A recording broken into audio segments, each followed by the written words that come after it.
What is going on, everyone, and welcome to another fantastic Tuesday here on the Exploding Dice channel. My name is Astrin, and I am your host and Dungeon Master for the evening. But as always, I'm not the only Dungeon Master here, because I am coming to you live from this same room that I always do, only this time, in the same room, is a good friend of mine, who's still, I forgot to change the nameplate, hold on.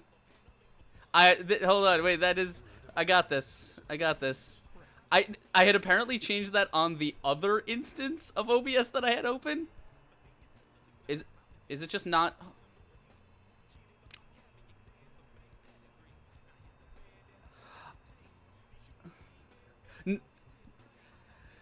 No, wait, no, it wasn't even that I forgot to, yeah, it wasn't even that I forgot to change it. What happened was I had apparently changed the invisible one, and the one that was visible was not. I don't know. I'm fixing it. Don't worry about it. I'm getting it sorted. There. We'll move that off to the side. There we go. Can I be unmuted, please? You are unmuted. You're Are unmuted. you sure? Everyone is saying I'm muted. But I see you. You're on the dashboard right now, making noise. Okay. I don't know. Okay, I'm unmuted now. You're right. There we go. There we go. Oh my god. Guys, can someone get a quote 4? I think it's quote 4. Whatever it is. The Firebringer knows which quote it is. Here at Exploding Dice, we are only the most professional. That's how we roll here. And thank you so much, Fly Bandito, with the Kriegasm all day. Says, while I don't have many bits, I'll get started with 10 because the purple hair on Speedy. Well, you know what they say.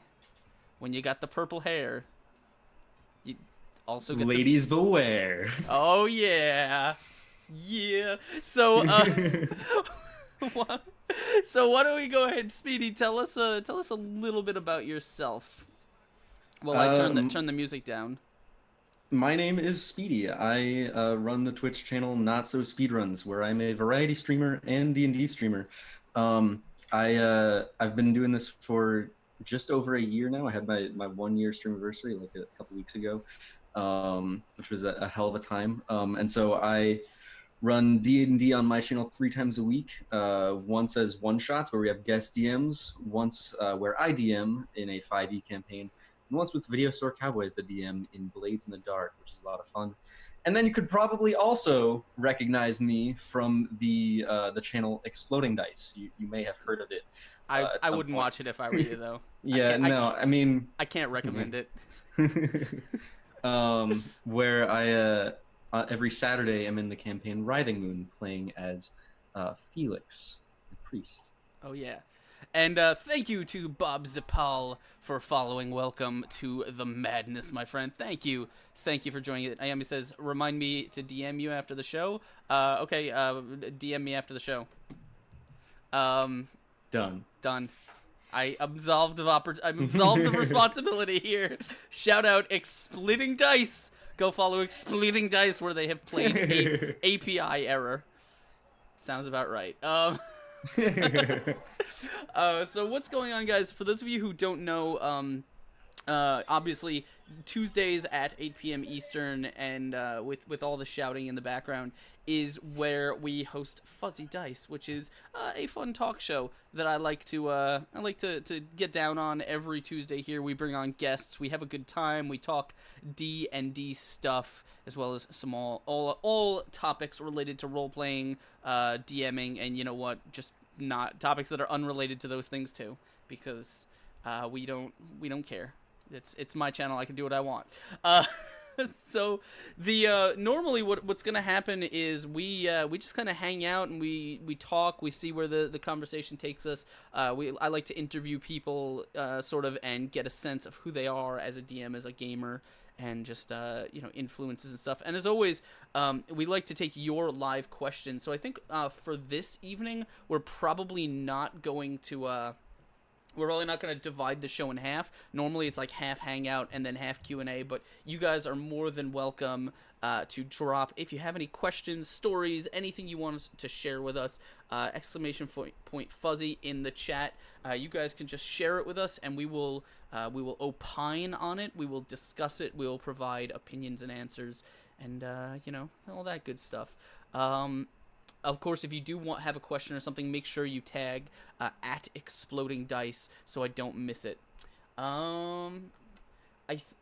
Before obviously we dive into the meat of the show, we have a few announcements to go over. Just some little odds and ends business. The first and foremost is that my glasses broke, so you may see them fall apart during the show. Don't panic. I will panic though, because I can't read anything that's on screen when they fall off my face. It happened immediately as the stream was supposed to start. Did. Like, right as the timer hit 0, it was like, oh god, why? Luckily, I have I still have to. I have the chat widget box like huge on my screen, and the letters are like giant, and I still have to squint to read it. So, yeah. Oh, what's going on, Bird vs. Plane? How you doing, my friend? So announcements. Yeah, that's right. First and foremost, we have some new stuff going on around the channel. The first thing you may have noticed is while we ended our last major monthly giveaway this past weekend with the Dwarven Forge giveaway, we had 3 really cool winners, and the prizes are getting ready to be shipped out. Actually, we had 4 winners. Prizes being shipped out to all of those people. There is a new giveaway underway, and you guys can get in on it now if you haven't already. It's just exclamation point giveaway, and Dice Dealer will get you the link. We are giving away a custom engraved black walnut Wormwood Gaming Sentinel Dex box. It is really, really cool. Comes alongside a really cool red oak rolling tray. And, of course, I am going to be throwing in some hand-painted Reaper minis, which you can actually watch me paint on stream sometime in the next couple of days. We'll probably be adding mini painting to our Creative Mondays, just because I really want to get back into mini painting. It's been a very long time since I did it. So giveaway. What else? I'm trying to think. Oh, we have some new shows coming to the channel. Probably some one-shot stuff, but also, if you have not already, free up your Sundays, because we are going to be getting down with some good stuff. I can't announce 100% about it, but I can promise you that we have some really, really cool stuff. As always, we have some cool stuff on the channel right now. Tomorrow, you can join us for Iron Gods, which is a D&D 5th edition sci-fi fantasy campaign. It is a lot of fun. That's with Scott Bourne from Elanond RPG, Petra Volkhausen, as well as Zach Clay and Tiger Rises, and it is a ton of fun, and we want you to be there. The other thing is, of course, Writhing Moon, which is our open legend horror campaign, where you can see Speedy tear his hair out week after week. It's true. I keep dying this because it covers up the fact that I'm going bald. Yeah. And that's, I think that's all the major announcements I have right now. We do have the big charity marathon had to be pushed back, mostly because I am really bad at planning things, and I just couldn't get it organized for the day that I wanted to, so we're pushing it back a little bit. I'm currently debating whether we should do like all D&D, which will probably kill me. I don't know if I can organize that much, or like D&D and some video games, so I don't have to scour together so many groups. But we'll put something together for you. All of the groups, Askren, you have to get all of them. All of them. I need every single one, and that is a problem. I'm not very good at that. So we'll expect more information about that on Twitter coming up when I have something to announce. So that's all the announcements. First, I'm just gonna turn it over. We're gonna turn the floor over to Speedy, and Speedy, I have one question. How did we arrive at this moment? How did we get here? Okay, so you were on Discord and you were like, no, I think I'm just gonna be flying solo tonight. There's not gonna be any fuzzy dice. And I was like, well, you could always interview me. And you were like, no. And you had no choice. The truth is, I was getting ready to stream and he just popped in. pretty He was much. Like, he was like, I'm here. Pretty much how it went. No. How did I get to this point? So I mean, starting from the beginning, I have like always been a nerd. Like always. Like that was never not a thing.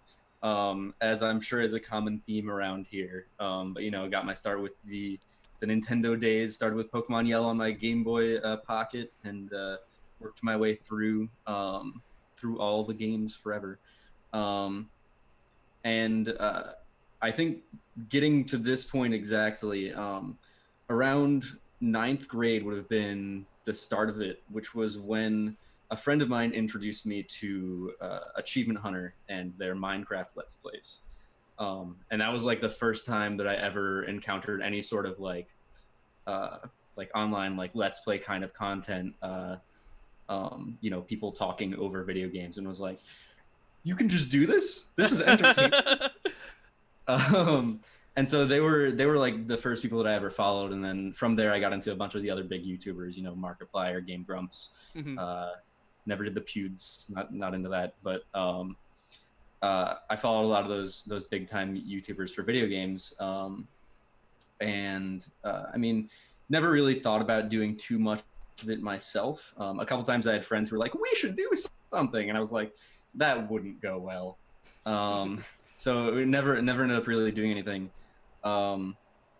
As for how I got introduced to Twitch in particular, that kind of transferred over after I was watching like Achievement Hunter for some time.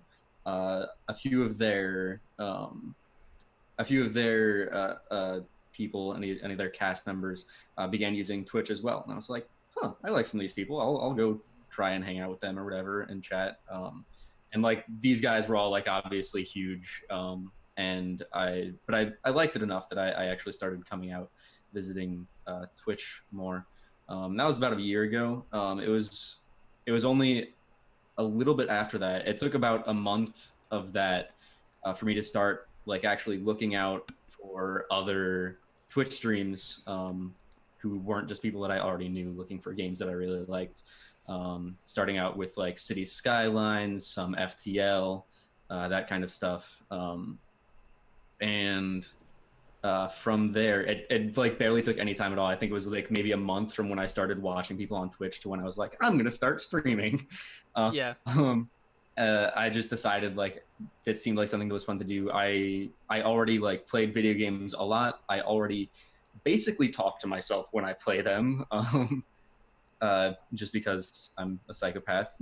But I was like, I could talk to myself more out loud and it won't be weird because I'm technically talking to the internet.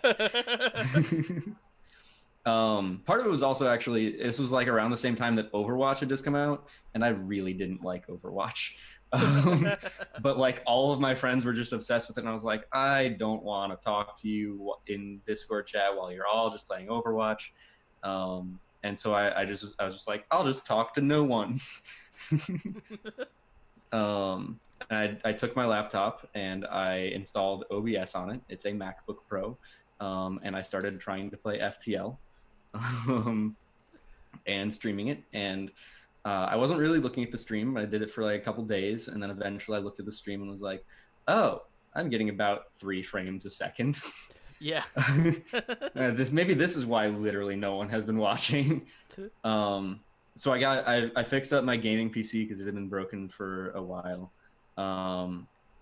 And I hooked it up, and I got it all set up. I started to actually stream consistently. I got myself a schedule.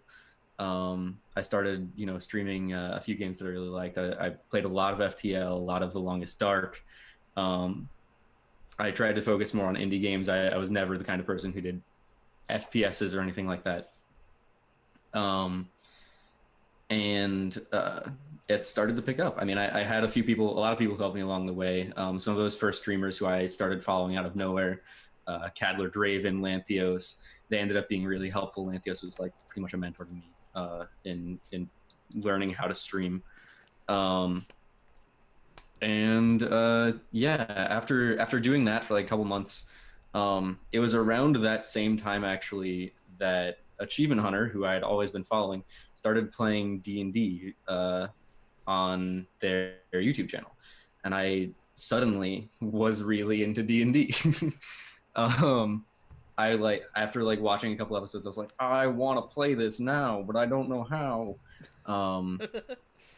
And I knew I had like a couple friends who were like kind of interested in it as well. A few people who had really recommended that I watch Critical Role, but I still never did and never have.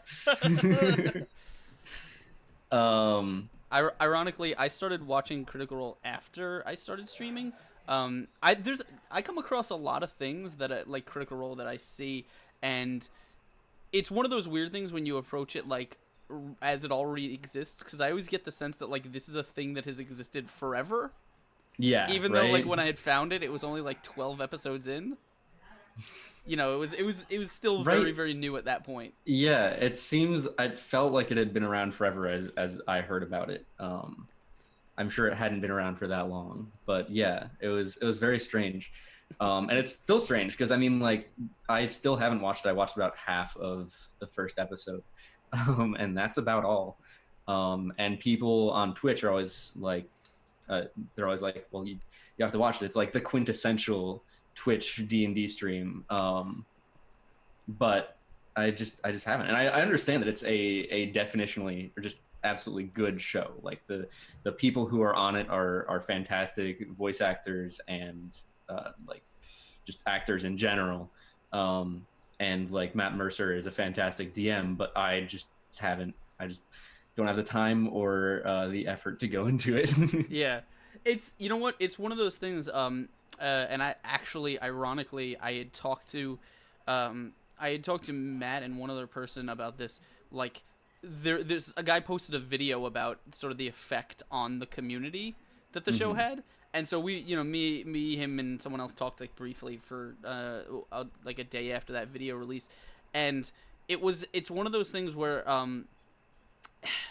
it's interesting to me. First of all, I've been getting more and more disenchanted with Critical Role as a show, mostly because I around E3, not E3, that's going on now. Around PAX, I started missing episodes, and then I was like, once I missed episodes and I lost track of what was going on, I just had no desire to like sit down and catch up. Right. Mostly, I enjoyed watching it with like hanging out in other people's channels and like talking to them as it happened, and talking to like my group, because my home group, I learned that one of the players is really into the show, and so, you know, we talk about it a little bit, which is ironic because other that so I have a home group of players that I play on Fridays with. I've been with these guys for like 3 years now, and they do not give a single fuck about anything that I do on Twitch.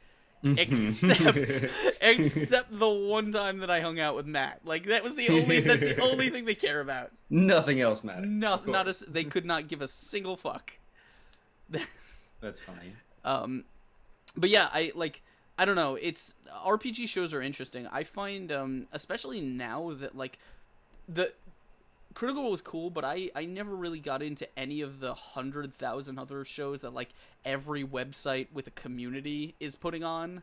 Like I can't even remember off the top of my head, but like every website that has a user base is like, oh, and we also have a D&D group on Twitch or YouTube, and it's like, okay, like, I mean, High Rollers is cool. Like, High Rollers was actually going on before Critical Role. That's they stream on the Yogscast channel.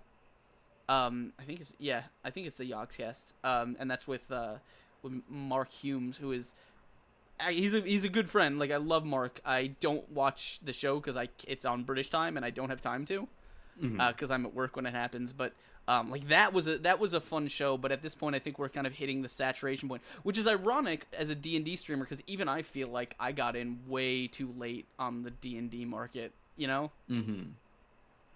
Yeah, that's fair. I mean, I hopped into it pretty late too, and I mean, like, when I started, I had no experience with D&D. Yeah. Like, I mean, I had started streaming back last June, pretty much, and I only really started watching anything about D&D around that same time. And I asked a friend of mine a couple months later in like October if he wanted to like get a game together for me and a few friends on Twitch. and that's my friend Steve, aka the other guy. He doesn't do any streaming or anything, but if you've hung out on my Discord at all, you might be familiar with him. Hmm. But I haven't, by the way. yes, I know. anyone in chat maybe. I barely hang out in my own Discord, so. Yeah, but he's just a friend of mine from real life. As is Pablo, who's another cast member, Mhm. and all the other cast members were just like friends I had made through Twitch, who were like slightly small streamers, like who were just kind of like friends of mine that we hung out and played games together sometimes. And we decided we would try and put together a game. And so I've literally only ever played D&D on Twitch or a D&D campaign. As of a month ago, I got together with Ishman and Tall Squall, Yeah. and another friend, and did one shot in real life. Hold on. Right. And also, thank you, Park Place 31495, for following. Welcome to the madness, my friend. Welcome to the madness. While Speedy's doing that, Yogscast, yeah, if you've never checked out, if you have Sundays free, like early during the day on Sundays, and you want some D&D with some cool people, I suggest going to check out my man Mark, who DMs the High Rollers show. He's a cool guy. I really like Mark. I wish we got more time to hang out, but he's just a cool dude. I forget the whole cast. It's not like the actual Yogscast like show crew, but they do it on their channel, and I don't he told me the story about how that got set up, and I remember very little of it. But yeah, I'm back. I was being asked what kind of pizza I want. I mean, this is important. What did you say? This is a very important question. Well, what'd you say? I went with margarita.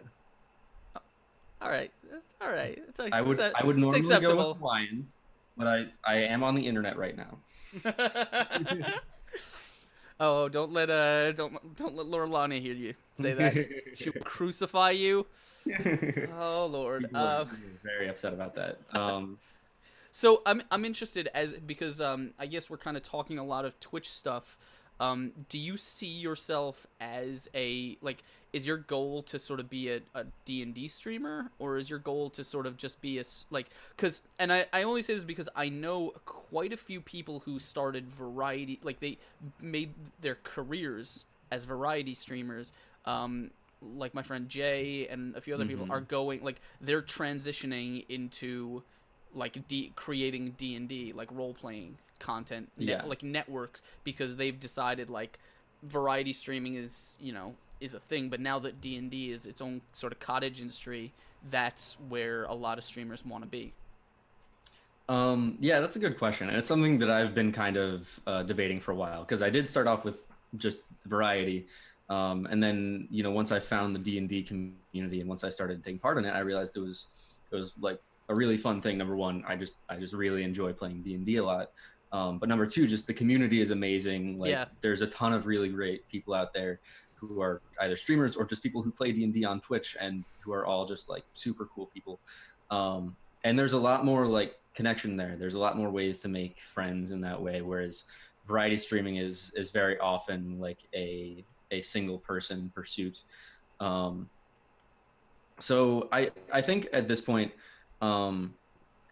there are a lot of ways that I want to expand into D&D further, but there are also a lot of ways that I kind of want to move back to my more variety roots. I'm constantly struggling with the amount of time that I have, and like how I can try and balance the two, because I do think there's at this point still like there's still like a larger market for the variety than there is for absolutely D&D. Absolutely, yeah. So I'd like to keep that open. Right now I'm kind of staying in the middle and seeing where things go. This is an interesting thing that I've been thinking a lot about, mostly because it's a really sort of salient point when it comes to streaming in general. Do you think there's a lot of sort of do you think there's enough or too little osmosis between other like streamers like communities? Like if you have a big variety streamer, right, that streams D&D, right, they're gonna and they have 500 people watching them, do you think those people also watch other D&D streams, or are they sort of only part, like, is there a lot of kind of sharing of the same of the community, or is it a little bit too kind of I think collected? I think that's actually a very good point. I think in general, if someone is primarily a variety streamer who streams mostly video games, then maybe has one, maybe two nights a week where they do just D&D, I think that there's less room for collaboration. Or I think in general, those people aren't the ones who are reaching out to a lot of the D&D community Yeah. to like have collaborations. In general, from what I know of like a few other variety streamers I know who also do a little bit of D&D, most of Hmm. the people in their games aren't people from the D&D community. They're also variety streamers who are Yeah. just doing this once a week. Um, so I would say that the variety streaming network is kind of a little bit segmented from the D&D one, they, even if the variety streamers are playing some of the same games. And I've been trying to kind of balance that more. I like getting more people from the more D&D community for my games, Hmm. just because I feel like there's a lot more connections there, especially running one shots every single Sunday, which has been a lot of fun, and it's been able to bring in a lot more people. Um, it's I think it's more important to try and find people who are from the D&D community, just to kind of spread that network. At the same time, though, the variety streaming network is massive as well. Yeah. The Shedzar just asked a question, and I want to touch on this quickly, but then Ayami had a bunch of questions, and I figured we'd go through them together. Yeah. But this is so this is an interesting question, because he says, do you think your D&D viewership follow you to variety games? If so, what percentage do you think you keep for all streams as opposed to only those that come for your D&D games? And the reason it's interesting to me is because I still, and I always kind of will view Exploding Dice as a role playing channel. Like, we do have a Hmm. creative night. I do sort of do diced coffee and play some video games sometimes, but I almost get, I think I do those to, just to sort of just to add some community FaceTime and to have, have more time streaming. Most for me, the games are a way to sort of stay in front of the camera, because if you don't know, anyone who's watched me knows I'm very uncomfortable when I'm alone on camera. Like, it's a personal thing. I'm Hmm. not particularly great. I get really weird and awkward and nervous, and so being in front of a camera more for me is sort of practice to kind of, to get used to that. But it's sort of like a D&D stream adding on playing some video games every so often. Right. And what I've learned is that I think probably about 80% of this channel's viewership is not here for the video games. Like, Hmm. and that's fine. There's nothing, like, I certainly don't begrudge them that. It's, but that's just the way sort of my particular channel exists. Yeah. And I can actually see a lot of relationship with that too, because even though I started with variety and I do still consider myself a variety streamer, I think that I don't think that the viewership really crosses over quite as much. I Hmm. tend to see myself having a lot more viewers with D&D, which is it kind of feels like a trap to me, because I see myself having more viewers with D&D, and I'm like, I should stream more D&D. Yeah. This other stuff isn't working. But that's just not really what I want the channel to be, and I won't change the channel based solely on viewership numbers for that reason. But I think it's an interesting point, because I think that a lot of the people who watch me for variety streams do come over to the D&D streams. I think that there are people who watch the D&D streams who won't necessarily cross over into variety. Yeah. And so it's kind of like a one-way thing, but there's definitely still some crossover. Yeah. And I think I think it's worthwhile to have both, especially because variety streaming is just generally easier to put on than it is for Yeah, D&D. you need less setup, and it's also, I think, a lot more directly interactive with your viewers and your community. It's for me, games are not like, I know some people who play games like, for example, we rated after the last show, we rated Goobers. Goobers is a cool guy, but if you saw the game that he was doing, like he was getting nuts into it, and this is not denigrating anyone. This is just a fact of what what the show was like. It was he was not spending a lot of time interacting with chat because he was very focused on the game, which is sort of not generally how, like, if I want to stream video games, for me it's a time to just chill out, to talk to my community, to hang out like that, in a way that, like, I can't. I'm really bad at interacting with chat during D&D shows because I'm not a great multitasker, and that's just not one of the things that I sort of allot time for, because I have, I'm usually running everything else. But which is why I love when I have people that, the cast is interacting with chat. But I'm the same way. I can't multitask. If I start typing in chat at all, during D&D, I like someone will be asking me a question. I'll be like, what? Yeah, no. I lose my place. I'm like, exactly. I stop what I'm saying, and I'm like, oh fuck, what was I saying? Someone remind me. It's interesting.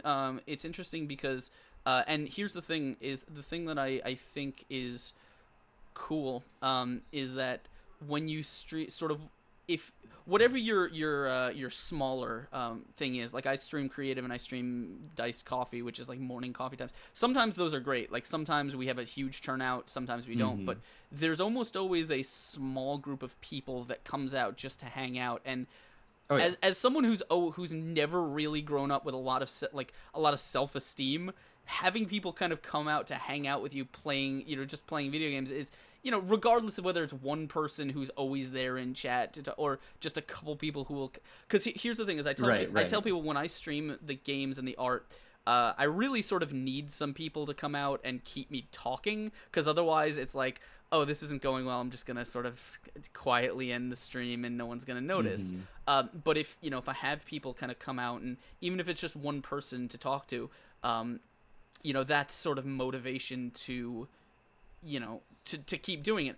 Ironically, the very first episode of Fuzzy Dice, that it was exactly that. Like, I literally sat in front of a camera, just rambling about DMing. Like, I had some topics, but I'm like, it was just me. I'm like, is this dumb? This is dumb. This feels dumb.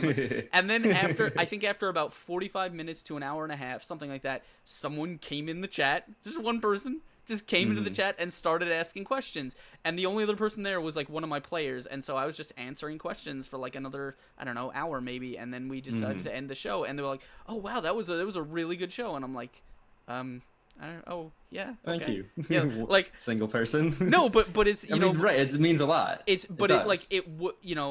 Without that sort of like just one voice of support, like it can sometimes feel like you're not real, like you don't know what you're doing, like should I even bother with this? I absolutely understand that. And I mean, it still happens sometimes where it's like maybe I'll be having a slow day or something, or maybe it seems fine, but chat doesn't say anything for like a good 15 minutes, and I'm just thinking to myself, what am I doing wrong? And like even though I'm not like, I can still keep talking. That's the one thing I've kind of learned. It's something that I learned even like before I started streaming, just from watching YouTubers, that it's like you never let there be dead air. You just always pretty much have to be talking all the time. But like even then, it's like if there's no one to talk to, then like the things I'm saying just suddenly they start to like deteriorate. They're like less interesting.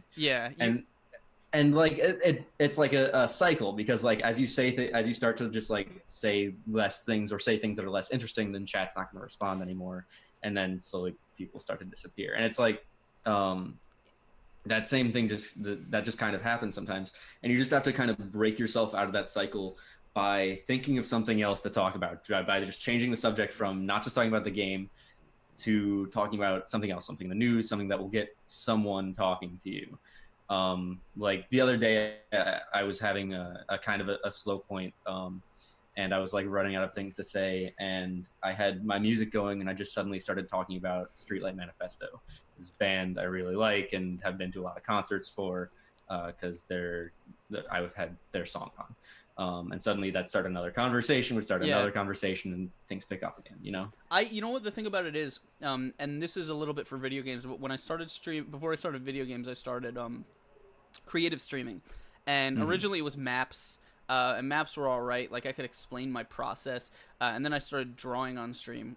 And I was exactly in that position. You know, it's like I know, or the logic says if you're not always talking, then your show is boring, right? So always be talking, but I don't have anything to talk about, and so I'm like sitting there drawing, and I'm like, so this is the clavicle, and this is where it inserts under the deltoid, and if you look at your arm, you're sort of giving a biology exam too. Literally, it was just me. Like most of my drawing streams just end up with me doing like sort of less impromptu lessons on like perspective and construction and anatomy and stuff like that. Mostly because that's stuff that I can ramble about for hours and hours, but also because it's like I have no idea what else to do.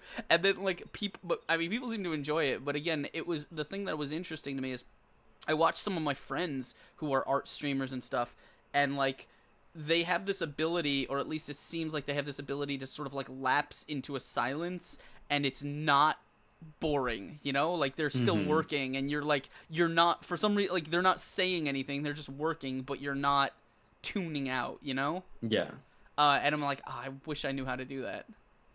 I mean, there's a balance there, and I think that there's certain people who can do it better than others, but I still hold that, like, I think you kind of need to be talking at least most of the time, or at least have like this a nice kind of like air about you that you can have like brief moments of silence, where it's not just like awkward, where you feel like you need to fill it.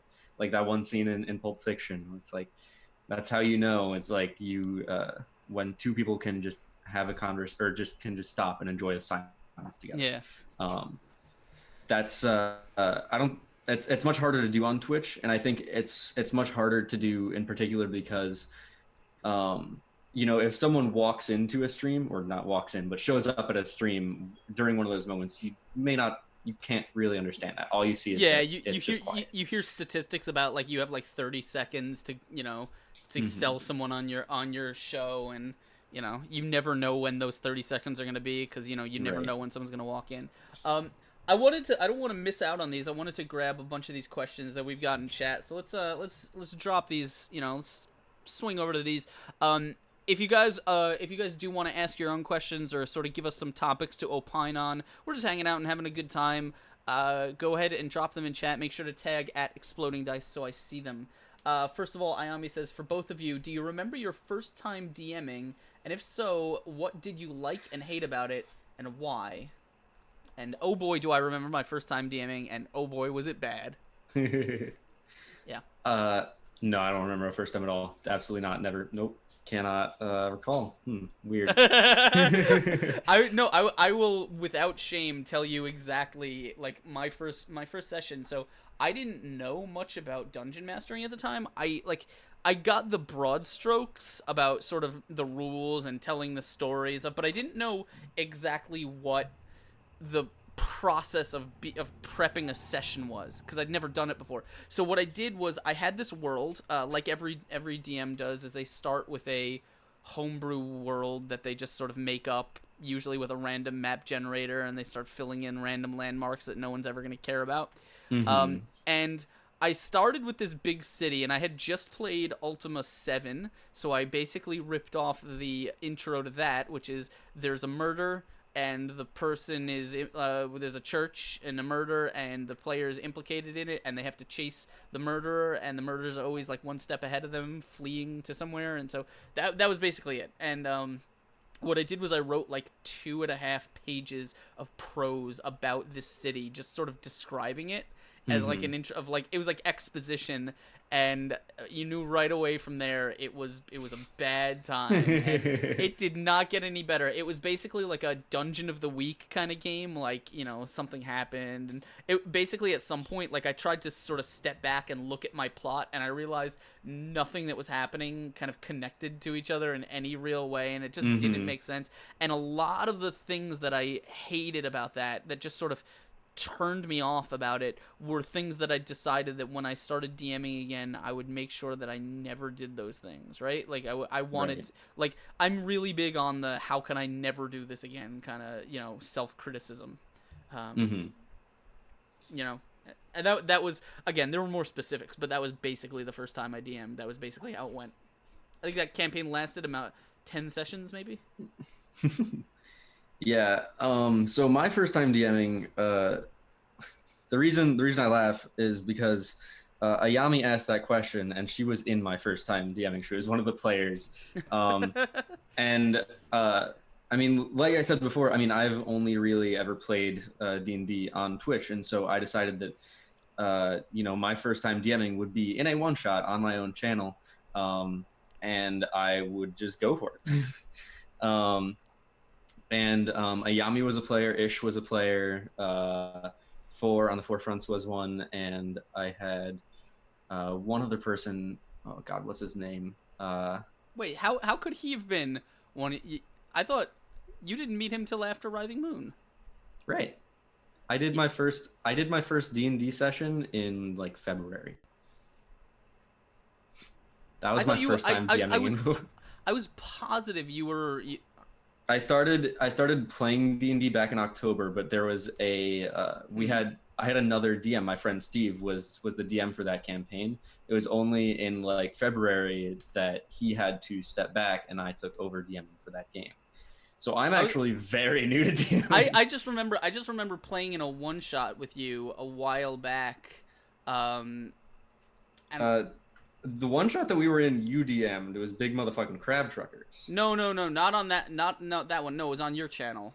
Oh, on my channel? Yeah, when you weren't DMing. That's right. You were a player in that. Okay, now I remember. Yep. Steve's DM. I was a player. We were both playing as old men. Yeah.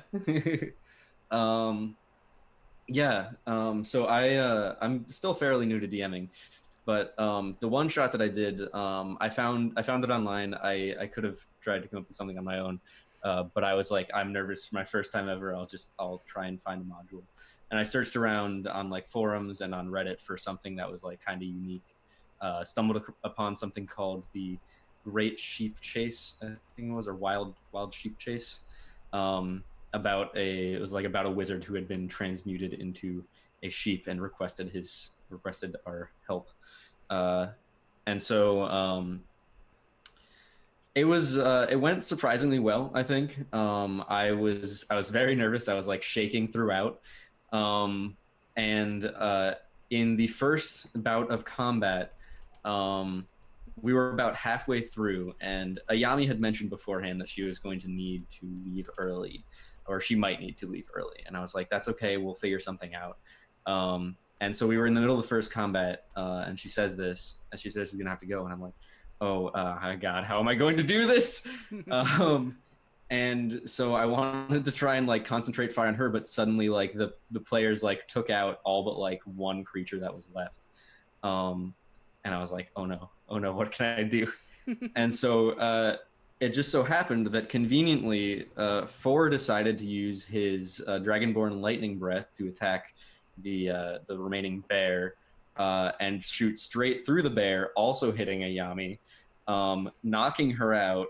And then as the cleric decided to continue attacking the bear, she failed a death saving throw, and then next turn, nat 1 on a death saving throw. She's dead, just completely dead. My first time DMing, and I just killed a player that was also her first time playing.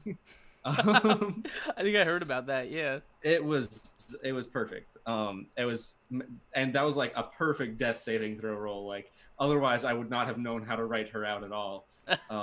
And so she just had to leave. Continue the campaign. It honestly went pretty well, and I enjoyed it enough that I was, I felt comfortable going in and starting to DM the actual full campaign on my channel. I don't know. It went surprisingly well, all things considered. I was also the first time I learned how to flub HP. Yeah, you learn those things pretty quick. Yeah. Another question: do you remember what your first character was like, and what your first character was, and what they were like? Like, very, very first character, or first character when I started playing D&D seriously. Because I played some really crappy games back when I was like 13, and I don't remember any of them. I tell this story sometimes, but my very first role-playing game was, I was 13 years old, and I worked as a counselor in training at a summer camp nearby. Oh, nice. And one of my friends whipped out a rulebook, and he was like, hey, you want to play a game? And so it was him, me, and my twin brother, and one other person, and we were playing D20 Modern, which is a horrible, horrible system. And we were basically rolling around this compound as, like, people, as military guys, I don't remember, shooting guards and taking their bling and G-Unit sneakers. Because it was, we were 13, and what year was that? 2005? I think 2004, 2005, something like that. I don't remember. That's funny. It was awful. My first real character, I actually don't remember. Oh man, I'm trying to think, because one of the first real games I got involved in that I didn't DM was with this really cool guy who, he was cool, his NPCs were great, but he was horrible at combat, and so I do remember. His name was Dane, and he was a witch hunter inquisitor in Pathfinder, which did not make sense because, first of all, the class itself was horrible, and he was bad at everything. And I remember that we were playing Rise of the Runelords, and there's this one specific part where, like, a town girl is supposed to pick out one of the heroes of Sam after they save the day from goblins. She's supposed to, like, pick out one person and, like, try and seduce them back to her little basement. And he basically turned her down because he was an old man, and he had a widowed wife, a dead wife, and he's like, and my players would not stop giving me like grief about turning down this like young girl in game. Like that was, and he died. We all died. It was a TPK at level 3. Nice. Yeah. Solid. My first character was in this first game that I had with Steve the DM. I had a character named Single Ladies, who is a bard, a rock gnome bard, and I asked the DM beforehand if I could give him an electric lute, and he was like, I mean, not electric, but it can be like made of metal. And I was like, I'll take it. And then I also asked, there's like a rock gnome feature where like you're a tinkerer and you can make a few different things. It's like you can make a music box or like a small thing that starts a fire, I think. And I was like, can I combine those two things so I can drop hot mixtapes? And he was like, yes, absolutely. But like you can't make very many of those. I just want to point out that Speedy was not 13 when this happened. That's true. I was in fact 20. The same age I am now. And it wasn't spelled like Single Ladies. It was spelled differently because it was a name, obviously. I just put it in chat.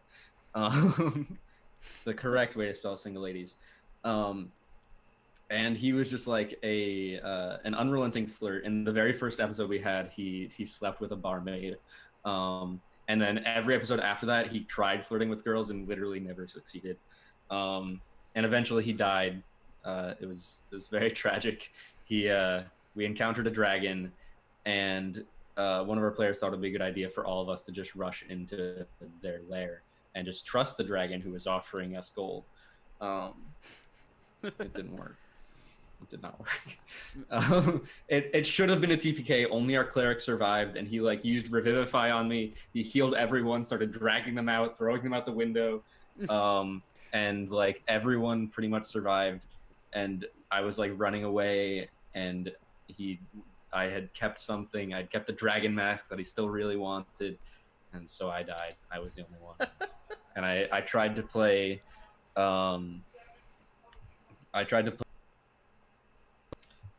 Stairway to Heaven as I died, and I rolled a 3 on my performance check.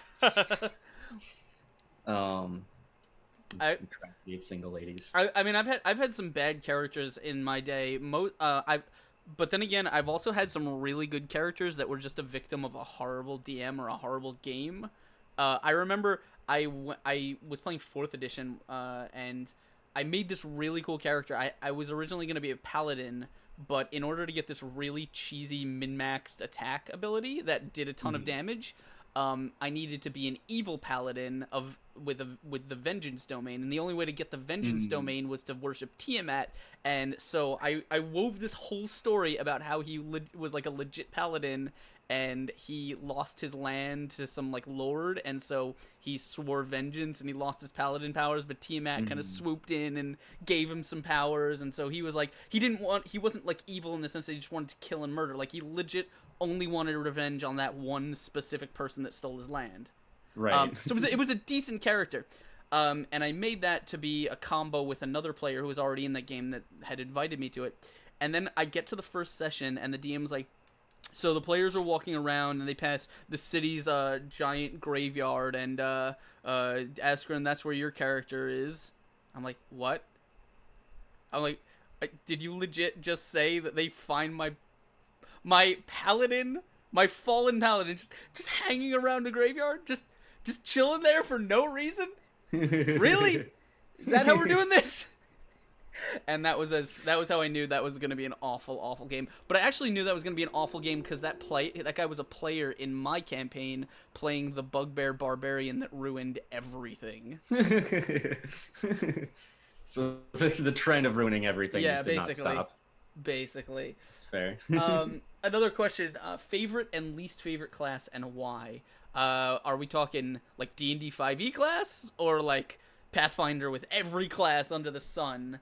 I would imagine D&D 5e, or I mean, just choose from either. What about you? I don't know if I have a least favorite class.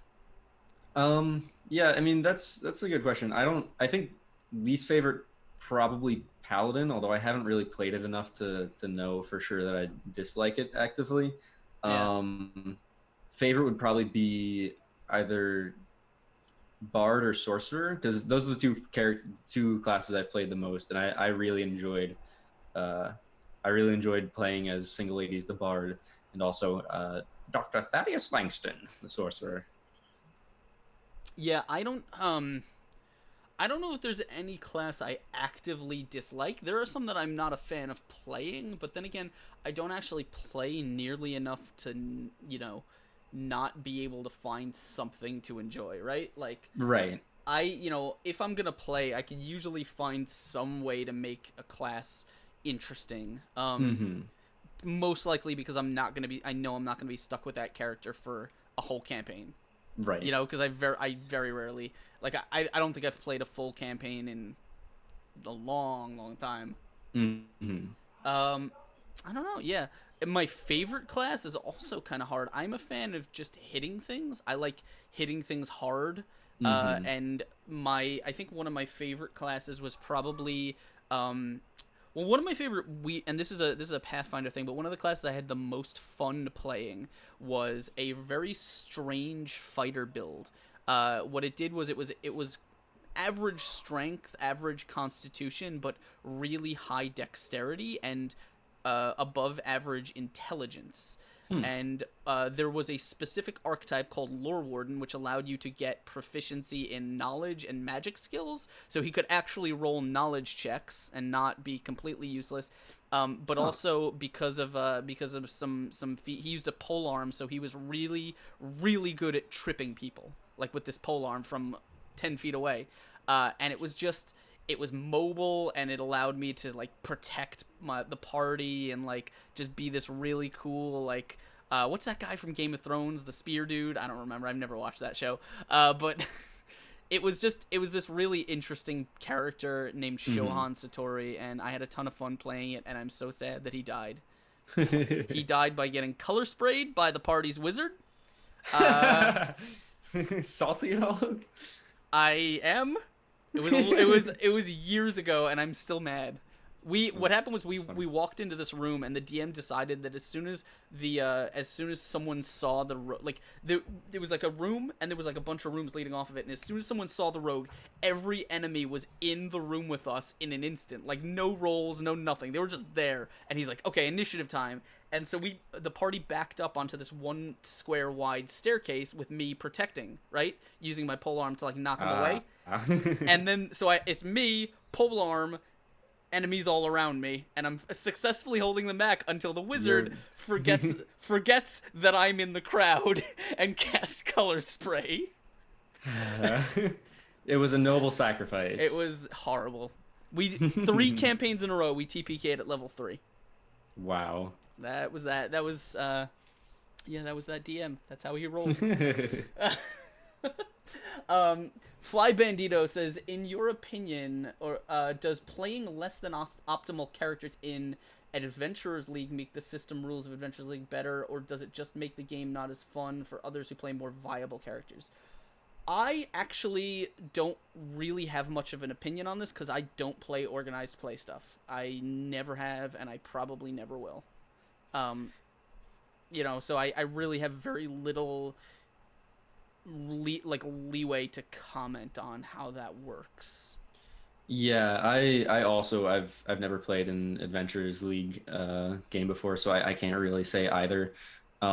Personally, I think that the stats of a character or whatever it may be aren't as important to how much fun I have as the role playing aspects of the character. Like if I have created a character who I realize that I don't really like their personality anymore, I don't like role playing them, that's the only time I would find it to be less fun. The only reason that this that the Adventurers League kind of throws a wrench into this whole question is because while I absolutely support playing suboptimal characters in a campaign, like with your friends or with people that you're there with, organized play is slightly different because everyone is there to sort of advance their own character. And if you play a suboptimal character, you have, in essence, it's not guaranteed, but there is the potential that you could, in theory, ruin someone else's, ability to advance their own character. Again, I'm not going to opine on it because I don't have the experience or there to comment. As far as I understand, that's the question. That's what the question is asking. Okay.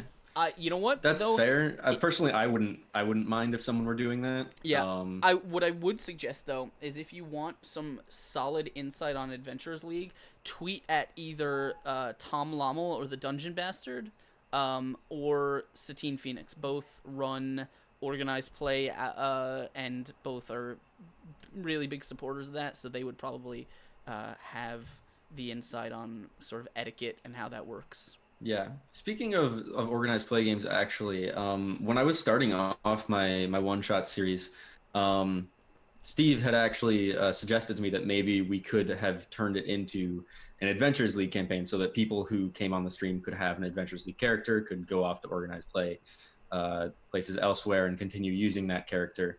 And I toyed with the idea for a while.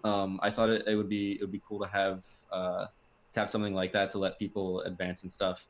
But at the same time, I felt like having something be that organized, I didn't really like. I wanted to give players more opportunity to experiment with like homebrew or other things like that, and to go into other systems. So that I didn't want it to feel too restricted by the rules of Adventurers League. Organized play has a lot of benefits to it. I think it's great for accessibility, but it's a huge community thing. Yeah. I think it was something that I didn't really want to take part in. Just not on stream. Yeah, no, organized play I think definitely has its place. It's just, again, I certainly wholeheartedly encourage everyone to get involved in organized play if you want to play D&D and there is one in your area. But I have never done it, so I don't have the latitude or the experience to really comment on the etiquette or how those things work. Mm-hmm. Another question, most memorable character and why? Well, for me, I haven't been playing for that long, honestly, obviously. But I think my most memorable character is probably Felix, the character I play on Writhing Moon every week. Creating a character who was literally like just insane from the start, pretty much in a horror world where insanity is, you know, a dangerous but also powerful thing. I think has been really cool. And it's kind of funny, like, because when I came up with the idea for Felix, when I was trying to think of a character to play for this campaign, it started off like almost like a joke in my own mind. Like, wouldn't it be funny if I made a character who was a masochist, who, like, when everyone else is like trying to avoid getting hit desperately, he's just like all about just getting right in front of them, spilling as much blood as possible. And then from there, I was like, all right, how do I make a masochistic character from a background perspective? I was like, okay, well, he's a tortured soul, like, quite literally. And then from there, I built up like a pretty intense backstory. I don't want to go too much into it because not all of it has been revealed, but just playing him has been a lot of fun. Especially seeing him kind of advance and like go deeper and deeper into madness. I love playing kind of like the crazy person, the person who's you know, a tortured soul who's on the brink of madness. And I just really think that's really interesting to play. And this is I think this is me just sort of fluffing Speedy a bit, but like I don't know, I really like Felix mostly because the Writhing Moon is a very strange setting. It's one I have very little experience with, and it's just so interesting to see a character that just seems to resonate so well with every detail of it. Mm-hmm. And that's just, you know, especially because, you know, it's one of those things where the fun part has been like almost every new reveal or every detail that sort of crops up. It's like there is some way, or it, like the character sort of reacts some way to it, and I think it's been really, really fun watching that. Yeah, and especially, I mean, like, big props to you for creating the world that we are all in. Like, the detail that you put into it, that you gave us beforehand, was what enabled me to create Felix with like the background that he has, where like I could have him be like have this connection to the church, and you know, have all this have all these terrible things that have happened to him, have had exposure to this pure blood, this powerful holy thing, where he now thinks that blood and pain are a holy thing, and he thinks it's a good thing for that to be spilt. Having a very distorted sense of morals based on the world that was presented. Yeah, and let me just say, I will not go into any of the details because they are for you guys to watch and find out. But the stuff that I wrote, I actually finished writing what I consider to be Felix's story arc, from where they are now up through sort of the end point of it. And I don't necessarily, when I say wrote this story arc, is like I don't know what choices he's gonna make. I don't know anything about it. But what I did was I wrote the world around his specific, the part of the world that revolves around his specific character, and the sort of twists and the turns and the big kind of dramatic moments, and especially this sort of conclusion there. And oh man, is there some stuff? Oh, there's some stuff. Oh, no. Oh god, I'm scared, but I can't wait.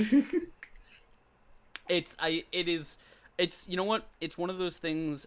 Writhing Moon is such an interesting thing in that a lot of the details of it I did not plan. They just kind of happened organically, because they just sort of made sense.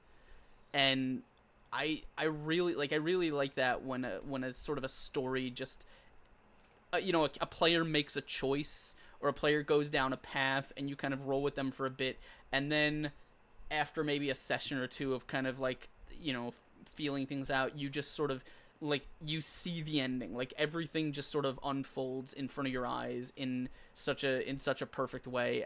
Like I've experienced that with in my Friday game too. It's like you just have a character where everything that they do, they don't know about it, they're not doing it intentionally, but everything just sort of aligns to the perfect sort of dramatic beats of a great story. Yeah. And as a DM, that's a kind of an invigorating feeling. Yeah, it's been great seeing how this is you know, it's progressed, and it's just been a fantastic story all around. Like the pacing of it, the learning, the reveals, all dramatic. It's been incredible. Well, this is actually Ayami actually sent this in. She says, I've been told that I would be a great DM. Any advice as to how to set up a campaign or even start working on creating a game? And that's actually interesting because I think it ties back into what we were a little bit about what we were talking about. I definitely gonna let Speedy talk on this a little bit too. But how you get started, I think, is, I mean, just find out what inspires you, what you like, what resonates with you, what kind of stories really kind of, or settings or tones or things just work for you, and consume media is my, like, so as a DM, I've said this a lot on the show, but I think of DMing because my background is in illustration and art. So when people talk about art, they look at people and they say, "Oh man, that person has a great style. They have their own personal way of doing things." But creating your own style is never just a thing that happens, right? It's always years and years of looking at people and things that influence you and taking little bits. Like, I like the way this guy does this, and I like the way this guy does this, and I like the way this guy this person does this, and you kind of smash those things together, and that amalgamation is of things that inspire you is what becomes your thing, right? Mm-hmm. That's an expression of who you are, and that's uniquely yours. And I look at DMing the exact same way, right? Like, find other DMs and steal liberally from them, because that's we all do. Right. Yeah, I mean, personally, I don't want to speak too much to the proper way to create a campaign, because I have never personally created my own entire campaign. The one that I'm running on my channel is from a module from Horde of the Dragon Queen. The only things that I've actually written of my own have been like a few one-shots that I've kind of worked out and run just 2 of. So I can't really speak too much of the writing thing. What I would say is that come up with an idea, a basic theme of something that you want to be going on, and just start writing. Just start like scribbling down ideas furiously, even if you end up crossing them out. Like, just start writing and do not stop until you feel like you've made something, and you can start over, you can cross things out, whatever it may be. But just getting all of those thoughts out on paper is the way I would say to go about it. Yeah, the what I think a lot of people focus on is they focus on the content of the campaign, right? That when they're a new DM, they focus on prepping, making sure the world is sort of unique and perfect and fleshed out, and they know everything about it, and they have a story, and they have a villain, and they have everything ready to go. And it's like, I think the content, especially for a new DM, well, honestly, it's not even a new DM, because if we were talking about this earlier, but if you look at, for example, Critical Role, right? If you break down the story of Critical Role, nothing in there is particularly unique, right? Mm-hmm. It's all very, very basic D&D tropes, story, very basic story beats.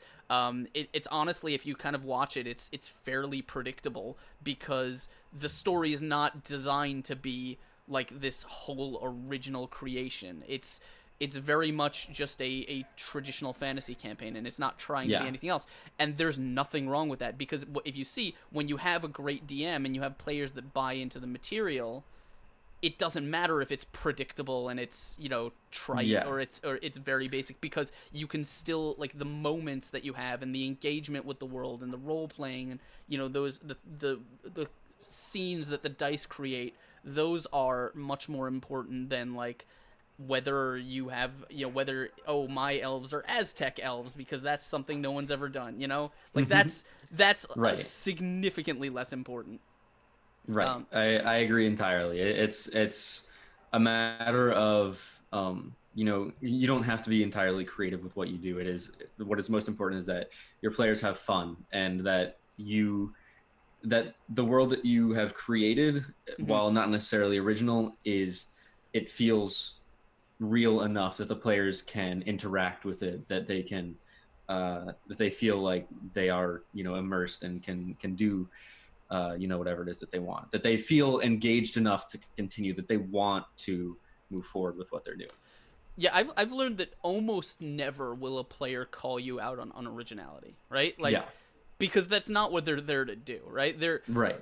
you know, in creating a campaign, honestly, you can create an interesting campaign by starting out with a location and then just improving what happens next. If you're good at improv, right? But creating a great campaign, I think, is about finding hooks, finding things that engage the players that your players will buy into, and then just sort of letting them go free. And as Abby said before, like, listen to your players, react to what they do, you know, react to the choices they make, try and predict what they want next, and then find a fun and engaging way of giving it to them, you know? Yeah, and I going off of finding what your players want is um, leave some parts of your campaign open to adjustment so that you can work in your characters, the player characters' backstories. Yeah. Because like if they do something well, if they can create themselves a good enough background story, then it makes sense that it would have some sort of role in how things play out in the Yeah. campaign. And I think that there's a lot of that in Writhing Moon. It's I think our characters are very well integrated into the world. You gave us a lot of information for us to do that. And I think that's something where I've kind of been struggling from for my campaign, because it is a module. It seems like kind of pre-built, and like there's not that much, like there's so much structure that I don't feel quite right putting their own things into it. So, but I'm trying to change that, and I want to kind of bring in their things as well. So let me give you an opinion on that. And the first is, so my friend Mike Shea, Sly Flourish, tweeted today. He said, good D&D tip, good dungeon masters are flexible and can adapt quickly and change. How do you stay flexible and adapt during your game? And I think being flexible, like you said, leaving that room to sort of slot in player choices and narrative is important. My advice, as I wrote there, you may have seen it on Twitter, is try not to marry yourself to the story that you have created, right? If you in your head say, okay, today, this session, we're going to have a scene where the players meet the king, and it's going to be big, and it's going to be dramatic, and there's going to be a thing that happens there, and it's going to twist the... Okay. Right. But that's a cool idea. Take that scene, wrap it up, right? And put it in your pocket. And this is the way I DM a lot now, is you take that and you put it in your pocket. You keep those cool scenes in the pocket, but be ready, always be ready to flow with something else, you know? Yeah. If, for example, your players come up with something else, or they do something different, or they decide on a different plan, like, then you can sort of take that scene out, and if you have something else ready to go, great. Or if you're comfortable enough with your improv, you can just sort of kind of flow with what feels right. Let me give you an example. Last Friday we had the players were coming out of they had just come out of this building where a bunch of people died, and they're hanging out in the street, and they were going back to their watering hole, their kind of tavern, in this shitty quarantined part of the city. I had a plan for them. I had some information dump that was going to be coming, but because it was, we were going to continue with the little story thing about dreams and nightmares and stuff that was going on. But one player says, I don't want to go to the tavern. I actually have business somewhere else in the city. I want to go there. And so I said, okay, we'll take care of that before we take care of the rest of the players. And so he decided he wanted to go to the house of his ex-girlfriend, who, by the way, this player is part vampire, and his ex-girlfriend was turned into a vampire by his now vampire lord who controls him. So he wanted to actually go to her house to kill her, because he wanted to be rid of her. And so I'm just sitting there as I'm describing his way to the house. I'm like, what would be a cool thing? Like, I hadn't prepared a conversation with her. I don't even know what they'd talk about right now, right? Right. And so I'm like, oh, what would be really cool? And so I say, you open the door, you're in the darkness, and all of a sudden you hear, "It's been a long time since we talked." And he's like, oh shit.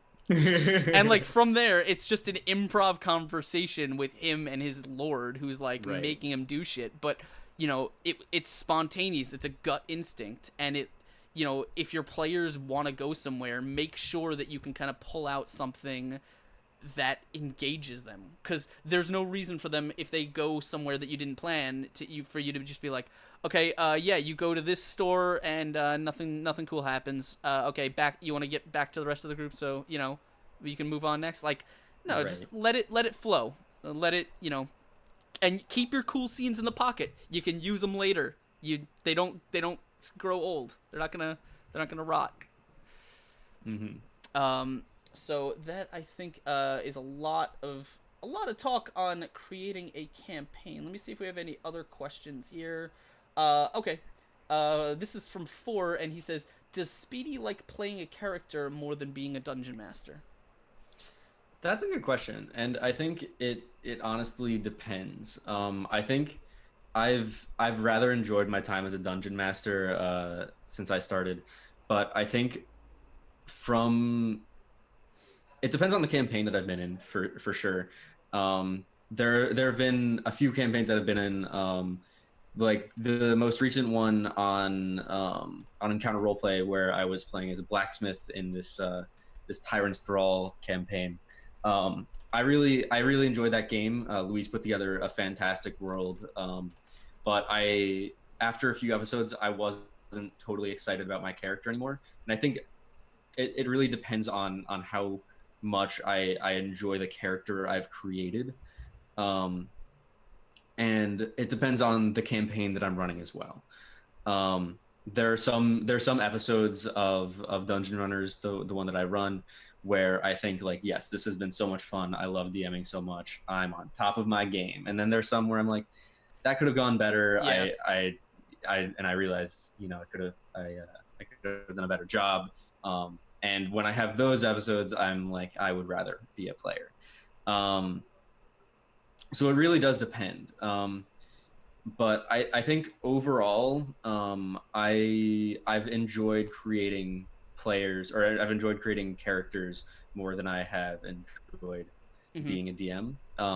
But I certainly I like being a DM as well. I think I actually enjoy being a DM for one shots more so than I enjoy doing it for regular campaigns. Fair enough.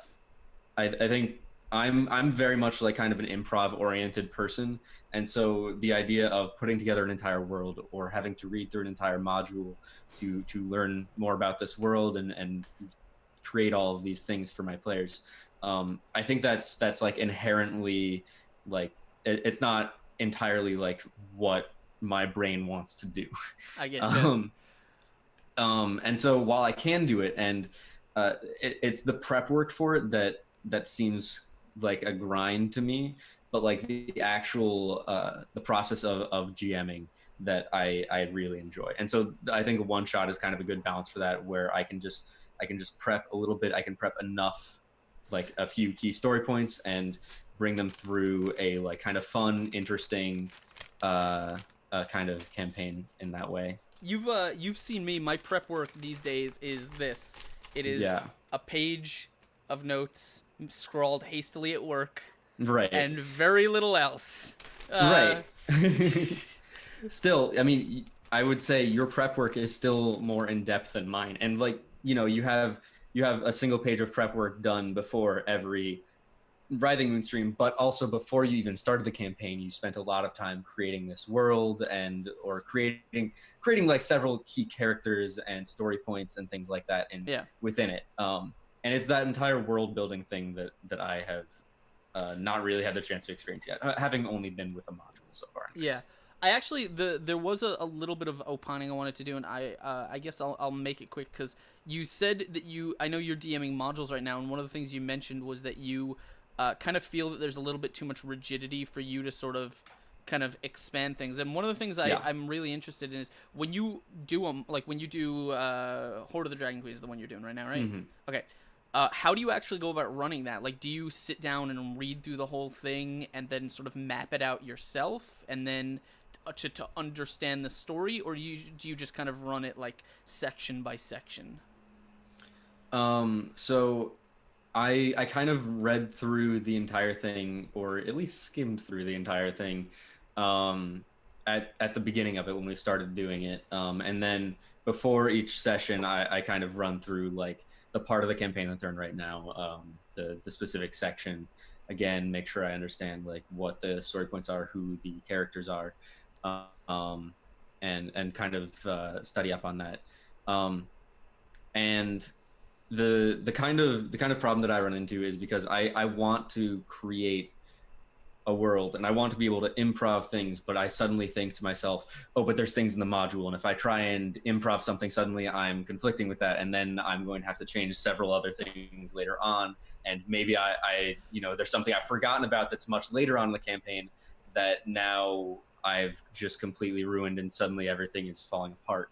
And so like I'm like a bit scared to improv in some ways, which means really what I have to do is I have to go through the entire module again, like the entire thing, and make sure I know exactly what it says and figure out the key points that I can scrap if need be, basically that I can change and replace with certain things. So my module prep, and I've done a lot of Adventure Pass, so this is sort of how it generally goes, is I read through it, and then I read through it again, and I take bullet point notes, right? Mm-hmm. Sort of keeping a track of all the characters, what's happening in each section, the information that they're getting, and specifically for each section, the clues that are going to lead them to the conclusion that the section or chapter wants them to make. Mm-hmm. If you've never heard the 3-clue system, I think it's an invaluable tool that you absolutely should learn to use. The 3-clue system basically says for every conclusion that you want your players to come to, you need to give them at least 3 clues that point to that conclusion.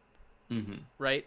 And it sounds intuitive or simple, but it's a lot harder to do in practice than you realize, because it's sort of why you will often have players seeing information and making incorrect conclusions.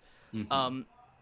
But and then it's kind of going back in and picking where you can slot in stories, player stories, and maybe with your notes, maybe it's like, okay, so this character wants revenge on someone. Well, that could be fairly easy if I just rewrite an NPC here or there, rename them, reskin them, rewrite them, or pull a detail or something else.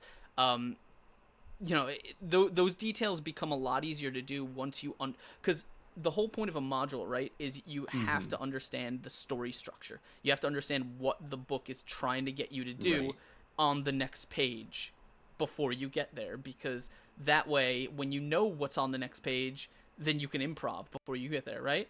Mm-hmm. And that's a thing that I learned. Like, I generally these days I will take the basic structure of a story and rewrite almost the whole thing. Mm-hmm. Just be to make sure because I usually see a lot of things that need more exposition or more screen time, or NPCs or fights that I don't like, or characters that I don't think work very well, and I'll pick those out or add those back in as I add time as I need, that kind of thing. Honestly, modules are more prep than the box would have you believe. Right. Yeah. I would agree. I would actually much prefer to have a module that has much less information in it. That has, a list of basically characters and places, and that's about it. Like three major story points. Like it's I don't really want this all the detail that's in there. I would much rather be able to kind of improv that and be able to just really work in my characters' backstories more so, give them their own reasons for why they want to accomplish this. Give them their own little side quests along the way and things like that, or just like say there's this one random NPC in this bar, I can build off an entire like little area around them and things like that, and build a side quest based off of that. Also, the one thing I do is I usually, especially when it comes to like adventure paths or modules, I use usually the first chapter, however long that may be. For a Pathfinder adventure path, it's usually about 3 or 4 levels. I don't involve the player backstories almost at all. Because to me, that's world building time, right? That's the time where they're getting used to the world, they're figuring out how things work, they're finding their place in it. And also, if you start writing their backstories in, first of all, to me it always comes off as a little bit contrived when you write a character backstory like right into the first 10 sessions, because it's a little bit obvious. But putting it off just a bit gives you breathing time. It gives you, by the time you get there, hopefully you will have, because if you think about it, every time you sit down to do session prep, that's more time to sort of read through the material and understand what's coming and understand the choices, right? And you can it's easier to plan those things in the future than it is to worry about them right now. And then you can sort of work I would agree with that, naturally. And that's just something that's worked a lot better for me. Yeah, I would agree with that. I have these thoughts of trying to integrate the player backstories more. I've only really, I joined this campaign as the DM, halfway through pretty much, after they were already almost done with the Lost Mine of Phandelver. And so having had so much time already to build up to it, I feel like it is time for them to start having some of their backstory integrated. I haven't quite done too much of that yet. I did actually manage to integrate one thing pretty well, which was that we had a new player come on, the great Haley, in the middle of basically right after we finished the Lost Mine, and we were hopping in kind of in the middle of Lord of the Dragon Queen. And basically there was an NPC who was supposed to be giving the players information, who had, supposed to have been scouting them out for a while. And part of her backstory was that she had been seeing visions in her dreams of the world being destroyed essentially, and was trying to stop it. And I was like, well, I can integrate that pretty well into this and say that, she has this information because she's been seeing this going on in her dreams, and she knows what's going to happen here if this isn't stopped. And so she has a very good reason to actually be joining up with the party at that point. But yeah, trying to find ways to integrate them smoothly without it seeming like awkward or contrived is definitely a challenge. Yeah. By the way, thank you. Welcome to KDB911. Thank you for following, and welcome to the madness. I also, just real quick, because they were asked before, I definitely prefer DMing because I make a really bad player. If you guys haven't noticed, I need the worst. It's true. I need that information swirling around my head. Like if I'm not DMing, then I'm essentially just sitting there wondering what to do with my time. And I'm not very good. And what was the other question? Oh, the favorite character is not a player character, but is an NPC. I like Broderick Quink. He's so much fun, don't you think? He's been a player character sometimes. He has. Oh yeah, I guess he has been. He has been once, but he is one of my favorite. I love. Of course. Yeah, you came on my channel for in the middle of my campaign for that, and that was while I was still as a player playing Dr. Thaddeus Langston, who is also like a crazy old man. Yeah. So that entire episode was just two crazy old men just like rambling about. You guys have never met him, and he's not going to be showing up in Iron Gods, unfortunately, but he is one of my favorite NPCs to play just because he catches everyone off guard the way he's presented, and I have so much fun with it. And I think originally I kind of based the character off of Orion Akaba from Critical Role. It was kind of a mix between that and Richard Nixon. I don't quite see the Richard Nixon. Well, sure. The Richard Nixon is in the jowls. Oh, and in the jowls. Yeah, of course, sure. Of course. But it's I don't know. I just love it because he's a kooky, weird wizard character. And he's fun. Fly Bandito says, need a DM tip for prep. Higher level one-shots. What is the best way to balance gameplay once you pass level 5 or so? I'm assuming this is 5th edition, in which case the best way you balance gameplay is to not worry about hit points. Yay! Someone who believes the same thing I've been saying that for years. Here's a secret. Yeah. I almost never use like it any fight that happens on my channel. There's almost never going to be a hit point total involved because I just stopped caring. Like these days I very rarely even use enemy stat blocks anymore. Right? Like, I'm just like, oh, what? This enemy's particularly fast. You know, he's dexterity bonus of +6. Sounds good.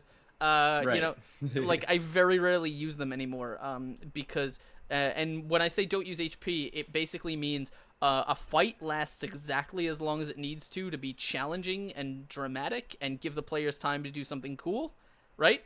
And so, for example, if the party just rushes in and they get a great initiative score and they just start wailing on this enemy, well, then congratulations, he has enough HP to last a couple rounds, you know?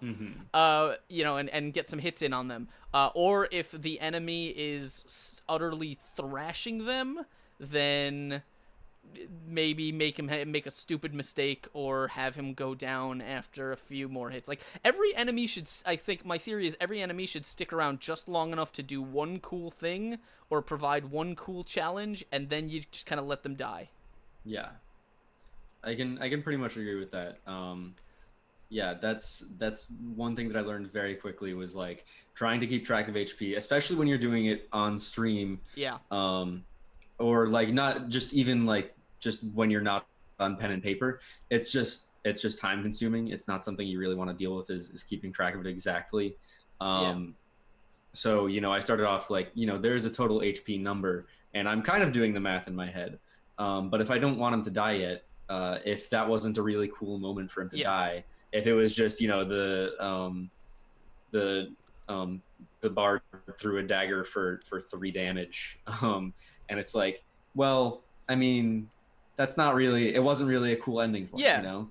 Give him a cool death, let it be, you know, it's meant to be fun and entertaining. And also remember, a fight where the players don't feel challenged at any given point is not going to be an interesting fight. You know, if the enemy never gets a really solid hit, you know, on an enemy that knocks a bunch of HP off their bar, or never like dangles one of them over the cliff, or puts them in a really precarious position during the fight, then your players aren't going to remember the fight, right? Here's the thing.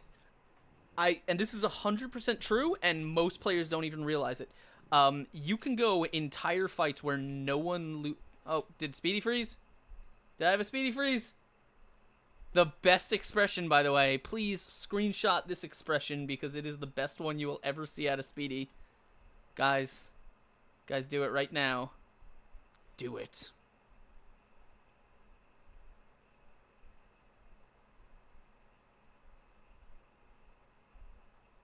All right, that's I'm gonna try and get Speedy back, and we're gonna keep answering your questions. Oh god, it's so weird. Ah, no, it's me. I see me. Hold on. I'm gonna try and get Speedy back. I'm gonna get the Speedy back. Where is he now? Internet is having problems. Invite. Copy URL. Sending it to him now. And my camera got knocked over. Yay. So how are you guys doing? How's everyone in chat? How are you guys having fun? Let me turn off my second camera here. That's the one. You got the screenshot? Good. The freeze is real. Absolutely. Once again, here at Exploding Ice, we are only the most professional, if you guys did not know. Tagged y'all. It was Askren the whole time! I discovered it. It was me. I was the one.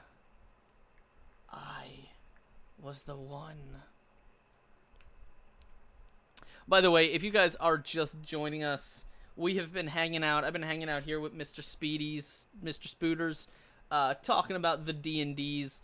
If this is your first time on the channel, I hope you guys are having a good time. I hope you guys are enjoying the show. I try and do this every Tuesday, not just with Speedy, but we have all kinds of guests. nerd celebrities and streamers and all kinds of entertainers all throughout the month.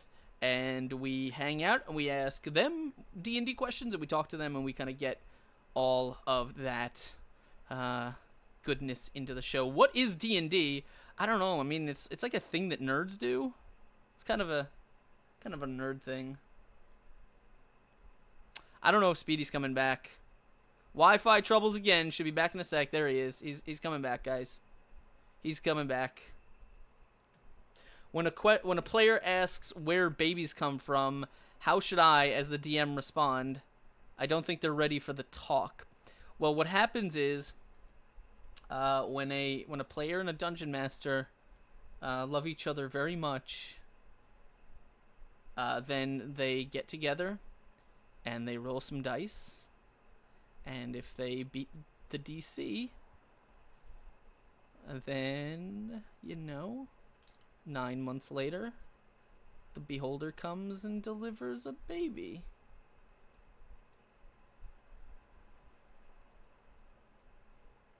Did I do good? Did I answer the question? Is that it? You think your roommate might be pregnant? Well, I mean, you should sort that out with him.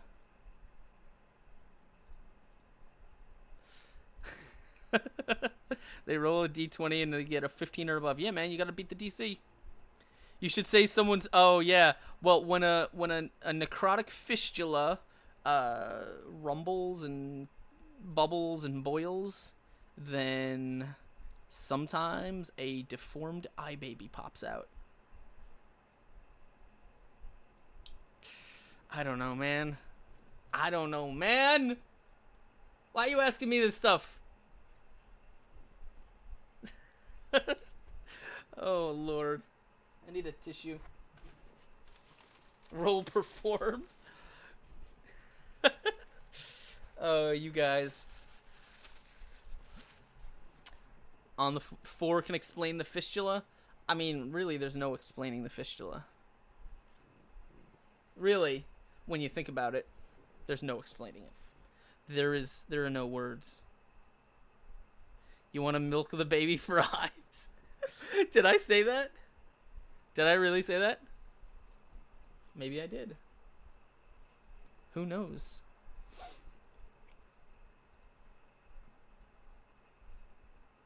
Green slime.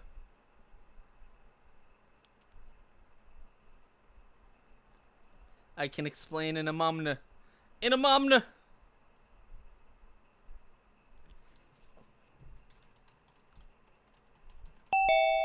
There he is.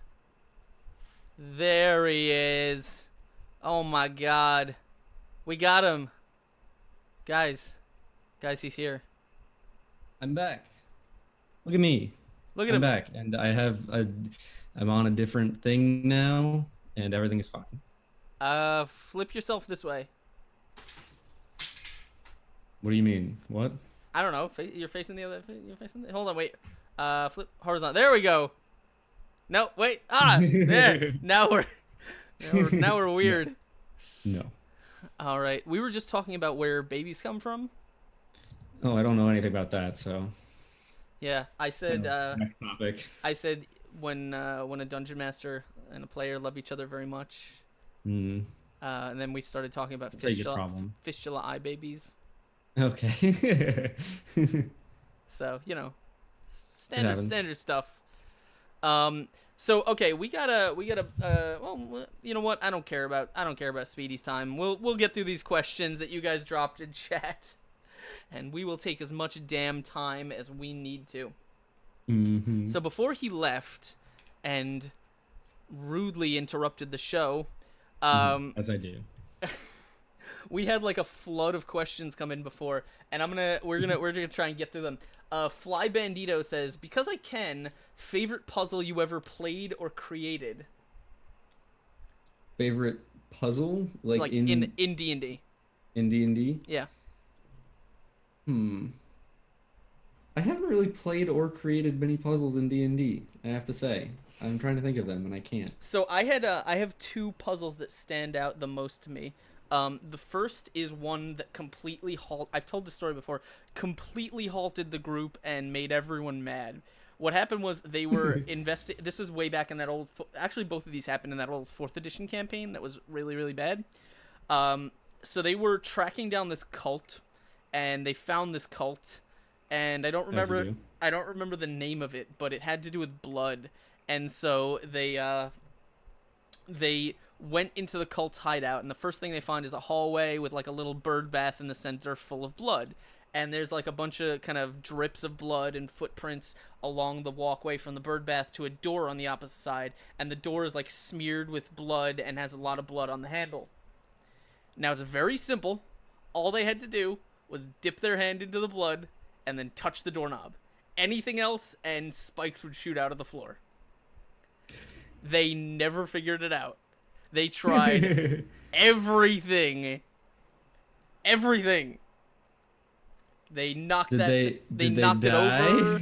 I think they had just busted down the door after a while.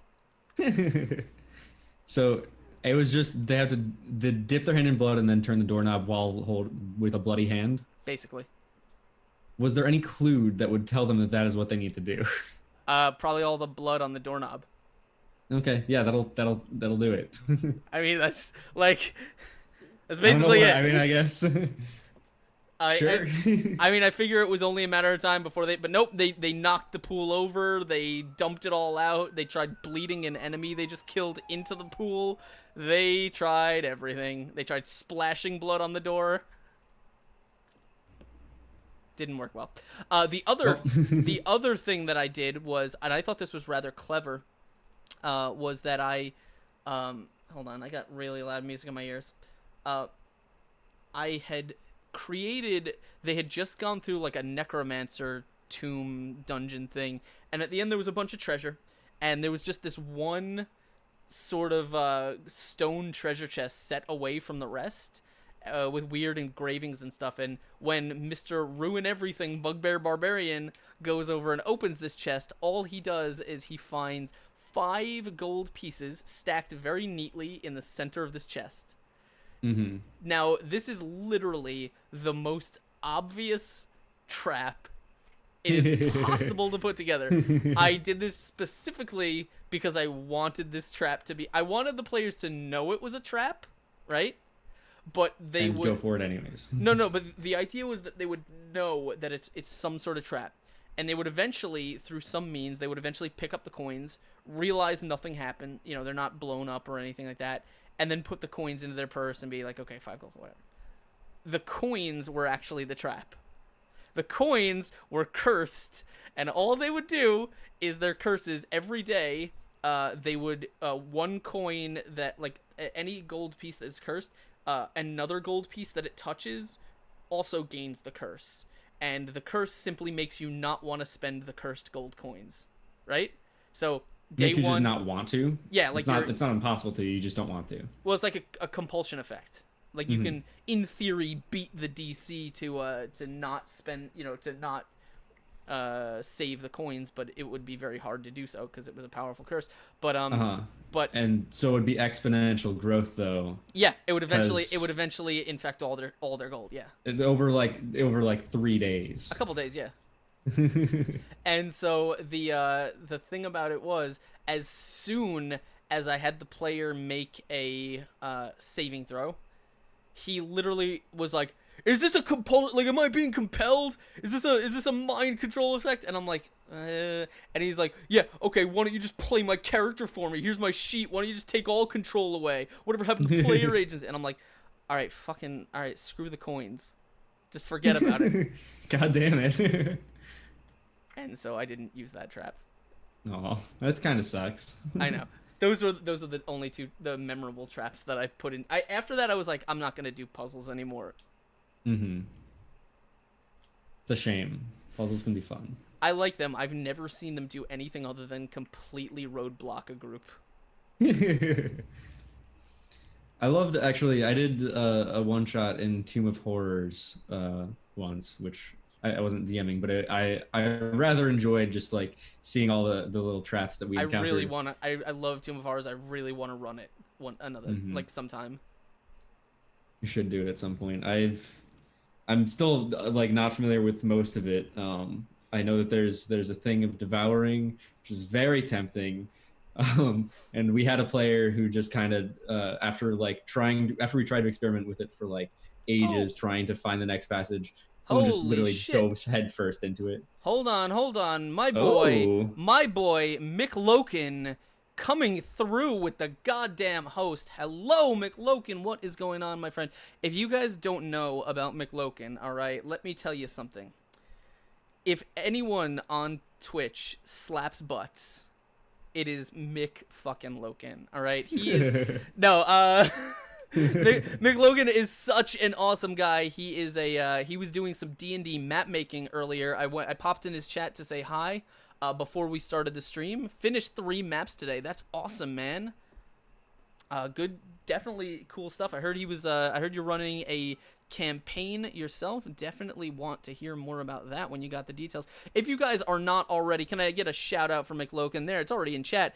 Go check him out. He is a variety streamer. He plays D&D with the John Sandman channel, playing some Fractured Worlds, and he's just a really, really cool guy. And he's also been on this show. So he's a lot of fun. If you're looking for one of those old OG variety streamers that gets the party going, that's Mick Loken.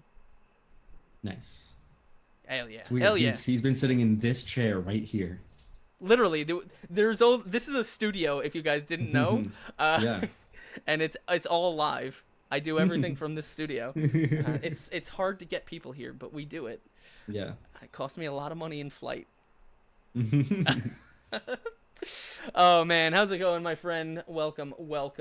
All right, so we were just talking about traps a little bit. I lost all of my questions, so I'm scrolling back up to find them.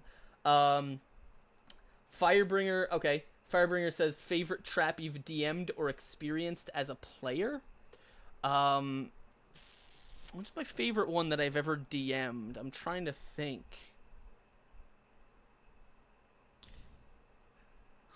I'm trying to think of stuff we've done in Writhing Moon, because there's been some really creepy stuff going on that I don't know if it technically qualifies as traps. I wouldn't say I've put any traps in that campaign. They're mostly because of that campaign. I'm just not sort of thinking in the trap mentality. Mm-hmm. Some of my favorite traps come from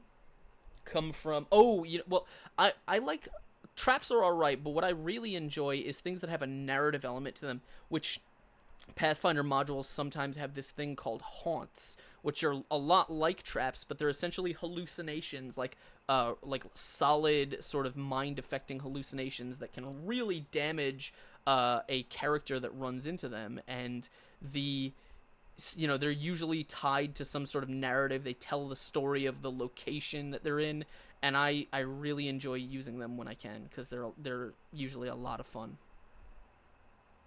Nice. So I have not actually touched Pathfinder at all. I've only really played with 5e as in terms of Dungeons and Dragons, anyways. I've done 5e Open Legend,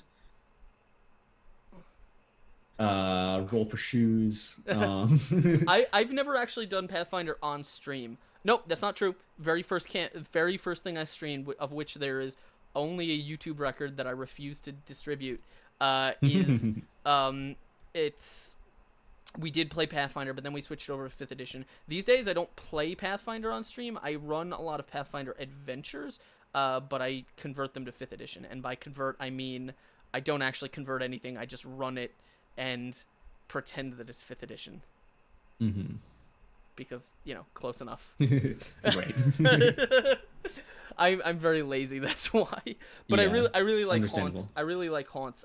In Jade Regent, there was one that where the players were going down into like the house of the serial killer, and they turn the corner on these stairs, and they see like the killer himself like lunges at them in this weird kind of ghostly, shadowy, horrifying form, and like carves in with his blade into the chest of the first person there, and they sort of fall to the ground screaming as they see this, and like everyone else is just watching this happen, but they can't see what like the actual image. Like I really like haunts are really cool in those regards, because you can make them real creepy. Mostly because they all have to do with like people dying, and which is why they get pretty creepy. Abigator says, how do you get past players clashing personality wise with either you or another player?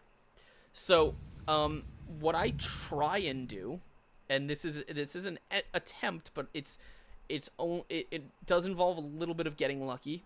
I try and sort that all out before the campaign ever starts, right?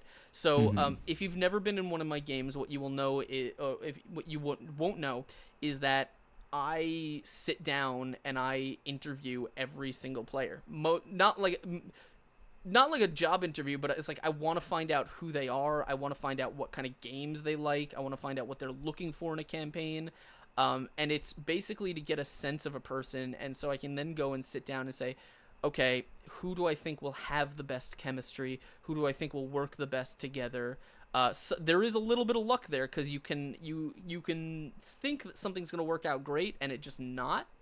But you know, I try and get all that out of the way beforehand.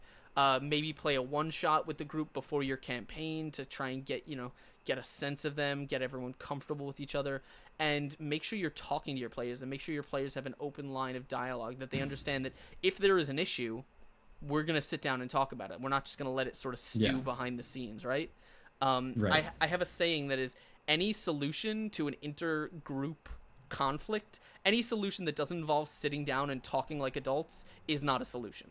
And that's the way I view that. Don't be like passive aggressive or anything. Absolutely not. No. Yeah, this was actually something I was talking about with another streamer who was having some problems with their group as well. And basically what I said to him was, you have to realize that no matter what, even if you think that your players aren't doing what they're supposed to be doing, there's no real wrong way to play D&D. Yeah. There are different ways to play D&D, and some ways that don't work well with each other if, one person is playing one way and you as a DM are playing another. But it's important to just realize what kind of player they are and to come up with something that will engage them as their player, as their character, in such a way that they'll still go along with the story, that they'll still want to actually be a part of it. And I think that's pretty important, is that you just make sure you give everyone, make sure no one feels left out with the story that you've created. The only other thing I would say, and this sounds fairly harsh, but it is absolutely not, because it's something that I think some people overlook, is not every group is right for every player. Right? Right. There is, if you have conflict between what multiple people in the group want out of the game, it is entirely possible that is an obstacle you will not be able to sort of work out with them. Because it's just, people just want different things. Not every group is right for every player. And most importantly, especially as a DM, remember, you don't owe anyone, anything. And if you're not having fun because of an issue, or players aren't having fun because they're butting heads, and you try and work it out and it just keeps coming up, it may get to the point where you say, okay, look, this might not work out. That is an extreme measure, but it is something that I think a lot of people are sometimes very reticent to sort of give up a group that they've put together. Because it is, it's something you've invested time in. These are possibly your friends, these are... Right. And it's true. It's hard. And it's especially hard, when it is your friends, and even if it's not friends, it's people who you've been playing with for a while. Yeah. And if it's just one player who, this isn't really the campaign for them. They maybe are very rules heavy, and you don't really like following the rules, word for word, or anything like that. Then it's hard to say I'm sorry, this isn't really the campaign for you. We're we like having this be this way. But it's something that may be necessary, and you basically just need to talk it out. They need to understand this is the way that this is going to be. If you don't like it, we can try to work together to come to some sort of compromise. But if that's not going to work for you, then you can find another. Mr. Dorkabilly also says, sadly, I've seen problems start in games and manifest out of game. So one of the things I always do is at the end of any session, there's like inter-character conflict.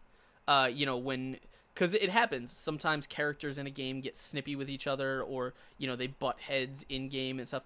One of the things I always make sure is I want to ask outside of into the game, like, hey guys, are we, is everything cool?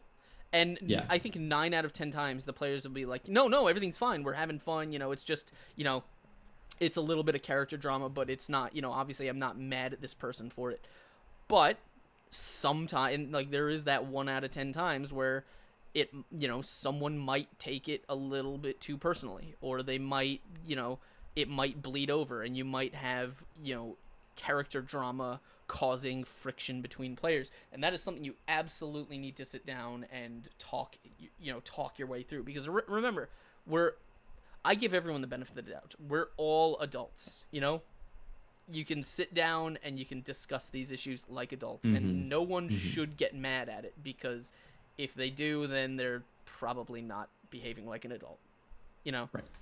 And yeah, this is actually something that I've been trying to be careful about with the Blades in the Dark campaign that I'm running 6 and 20, or not running, but I'm playing it on my channel.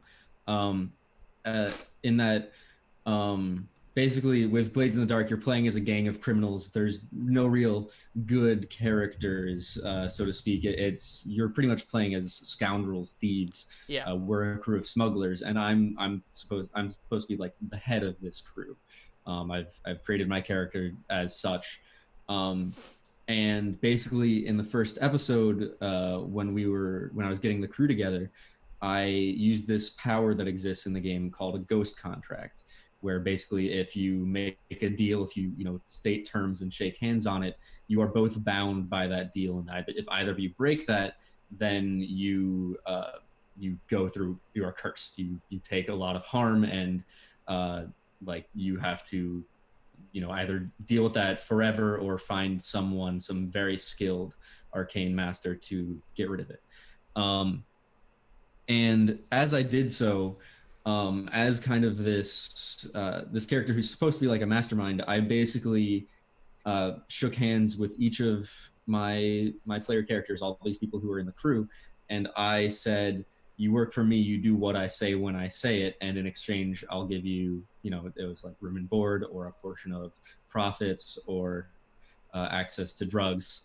And as a result, I really kind of screwed over these characters, as which was kind of the intention, was that this is a city where you can't trust anybody. I wanted to have a contract in place where they have to do everything I say.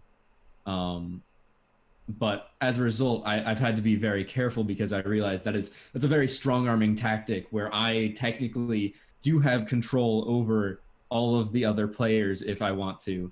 And I'm trying to limit myself. I'm trying to take some of that back, be like, I really didn't word that very well, and not, so that I'm not just absolutely controlling all of the other players.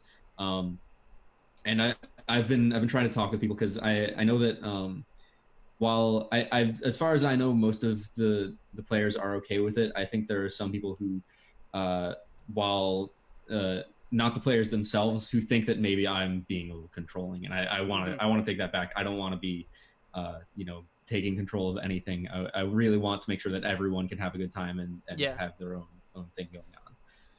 Yeah, and I mean, every group has its dynamics. Not everyone is necessarily a party leader. Not everyone wants to be the character that's constantly making the wheels turn or making decisions, Right. And I think as a group, every group needs to kind of find its dynamic, and also sort of find the ability to talk, to talk things out. Because I think as a rule, a gaming group will always be much more healthy if they sort of sit down and talk about those things. As a DM, what I suggest is, after every session, sit down and ask your players what they liked, what they didn't like, what they thought worked, what they thought didn't work, Yeah. Get an idea of what they're focusing on and what they're not resonating with. And then, as a DM, you find out what you can do next time to try and fix those issues. and it's always a learning process. You're not going to get it right all the time. You're going to try things, and sometimes it might take a couple tries. We're not perfect.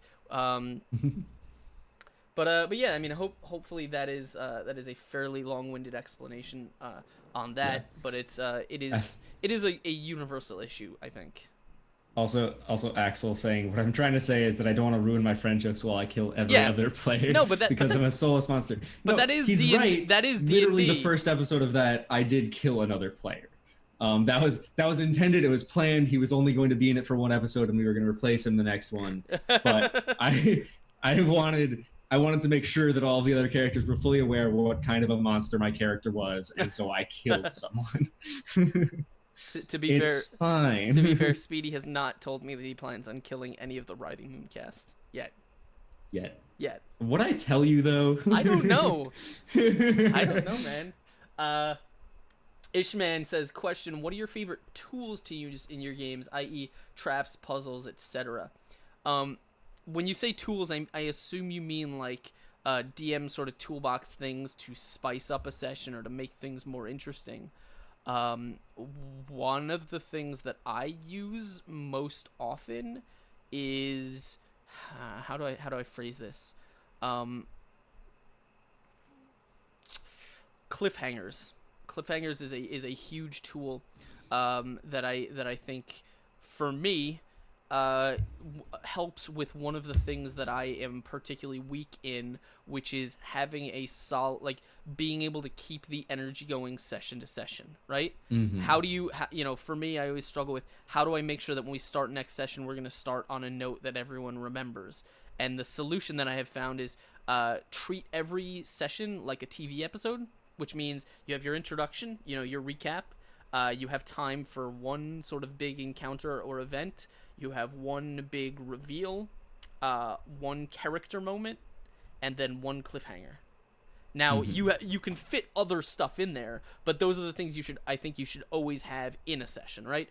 Introduction, rising action, some sort of obstacle, climax, falling action, cliffhanger. Right. Once I started thinking about sessions like that, it gave me a lot better grasp on the moment-to-moment things, keeping the pace going in my head, making sure, okay, like one of the things people have commented on is that I think sometimes my sessions feel very like high energy in the sense that they feel like they don't slow down a lot, and because unless it's very obvious, and the reason I do that is because again, in my head, if the pace, it's sort of like what's that movie, Speed, where if you go below 60 miles per hour, you explode. Like in my head, if the pace of the session on stream dips below a certain point, it's ceasing to, unless it's a very narrative driven reason for it to slow down, right? Then it becomes less interesting to watch. That, at least in my head. I don't know if that's actually true, but that's how it works in my brain. No, I mean that's a good point. I mean, it goes back to kind of what we were talking about earlier with like not leaving any dead air when you're talking on stream. Yeah. I mean, it's the same thing, with variety streaming in that regard. It's, every you have 30 seconds to make an impression on someone. You have to make sure every 30 seconds is exciting. Yeah. And when you're streaming, it's kind of important to have that. And I would at least somewhat disagree with you. I think there are points that, slow down where we have a chance to, collect ourselves to role play with each other and talk and kind of figure things out. I think the kind of idea that it's very fast the whole time, I think there's not a whole lot of filler is the thing. And I think that's a good thing. I think it's a good thing that, it seems like pretty much every second of the episode is important, if not super fast-paced. It seems significant every conversation we have, every person we meet, or if not super significant to the world and the story, then interesting. Yeah. Maybe the jester that we encounter isn't that important to the story overall, but there's certainly an interesting character, or maybe the conversation that we're having isn't like overly exciting, but it is important. And so there's always something going on there that makes you want to keep watching. Yeah, and again, that was sort of a toolbox that I tried to develop for myself. Do you have any tools as a DM that you kind of find help move your sessions forward, or that you kind of come back to? Um, so I mean, as someone who's still pretty new to it, I can't really say for sure that there's any one tool that I really have uh, like that. It's really just kind of I'm bumbling my way Yeah. through campaigns at this point, but I've realized, you know, um, as I've been going along, it's the sessions that I do actually start to write things down for, that I do sort of prep for, that I kind of have a framework to work from, and that those are the ones that end up being better, Hmm. undeniably, which makes sense. Yeah. um, Yeah. No. Obviously. Yeah. but it's so just I think for me it's a matter of having notes, having something that I personally have written down, something that is external to the module, or even if it's from the module, if it's something that I wrote down myself, even if it's just saying the exact same thing, that means that I have put more thought into how they are going to be handling it, and that is, I think that's something That's that matters. actually why when we were talking about the module stuff, one of the things I said is when you read through the module, like take the notes, write down the Right. characters, write down what's happening. Uh, it's easy. Yes, we can all read through a book and understand the plot and remember the characters and the story beats and where this goes and where what's at the end of this quest.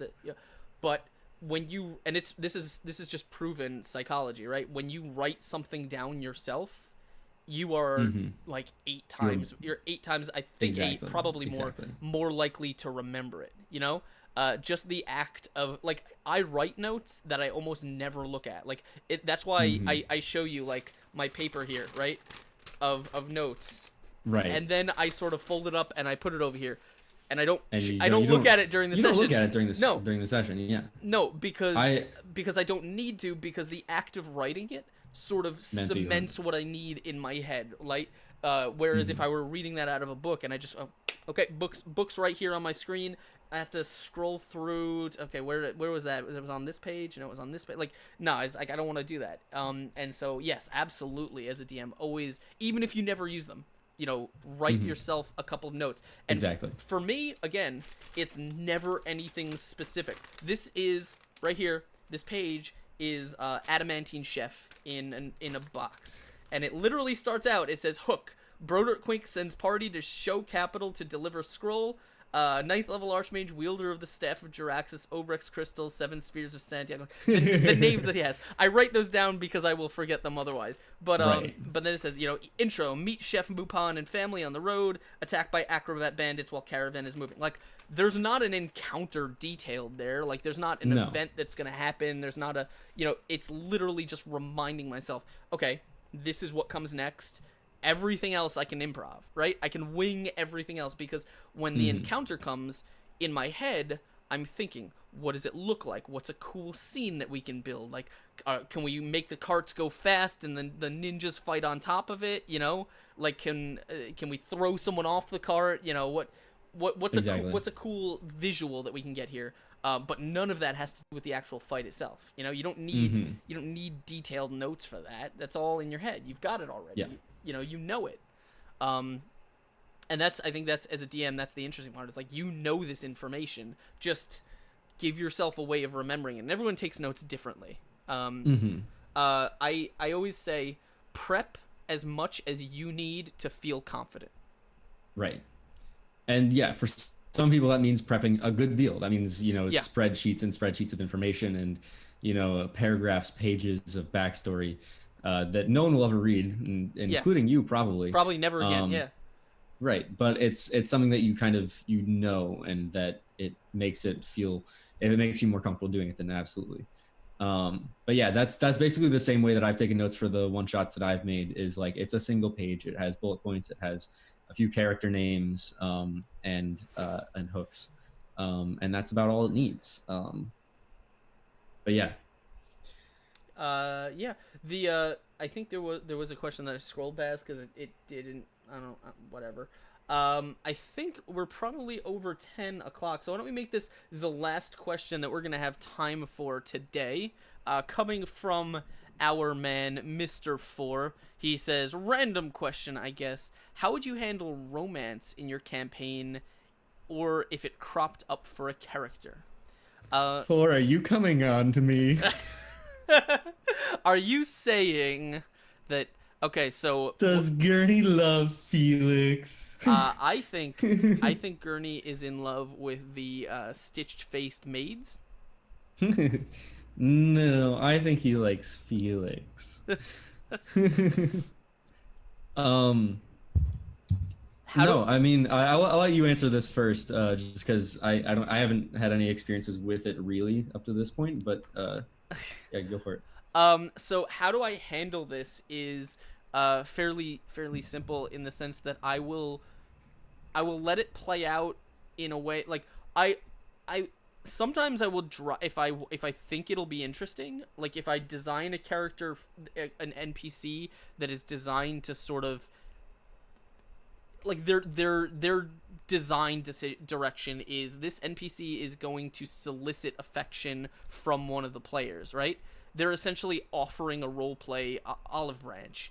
It's entirely up to the player to take that branch and run.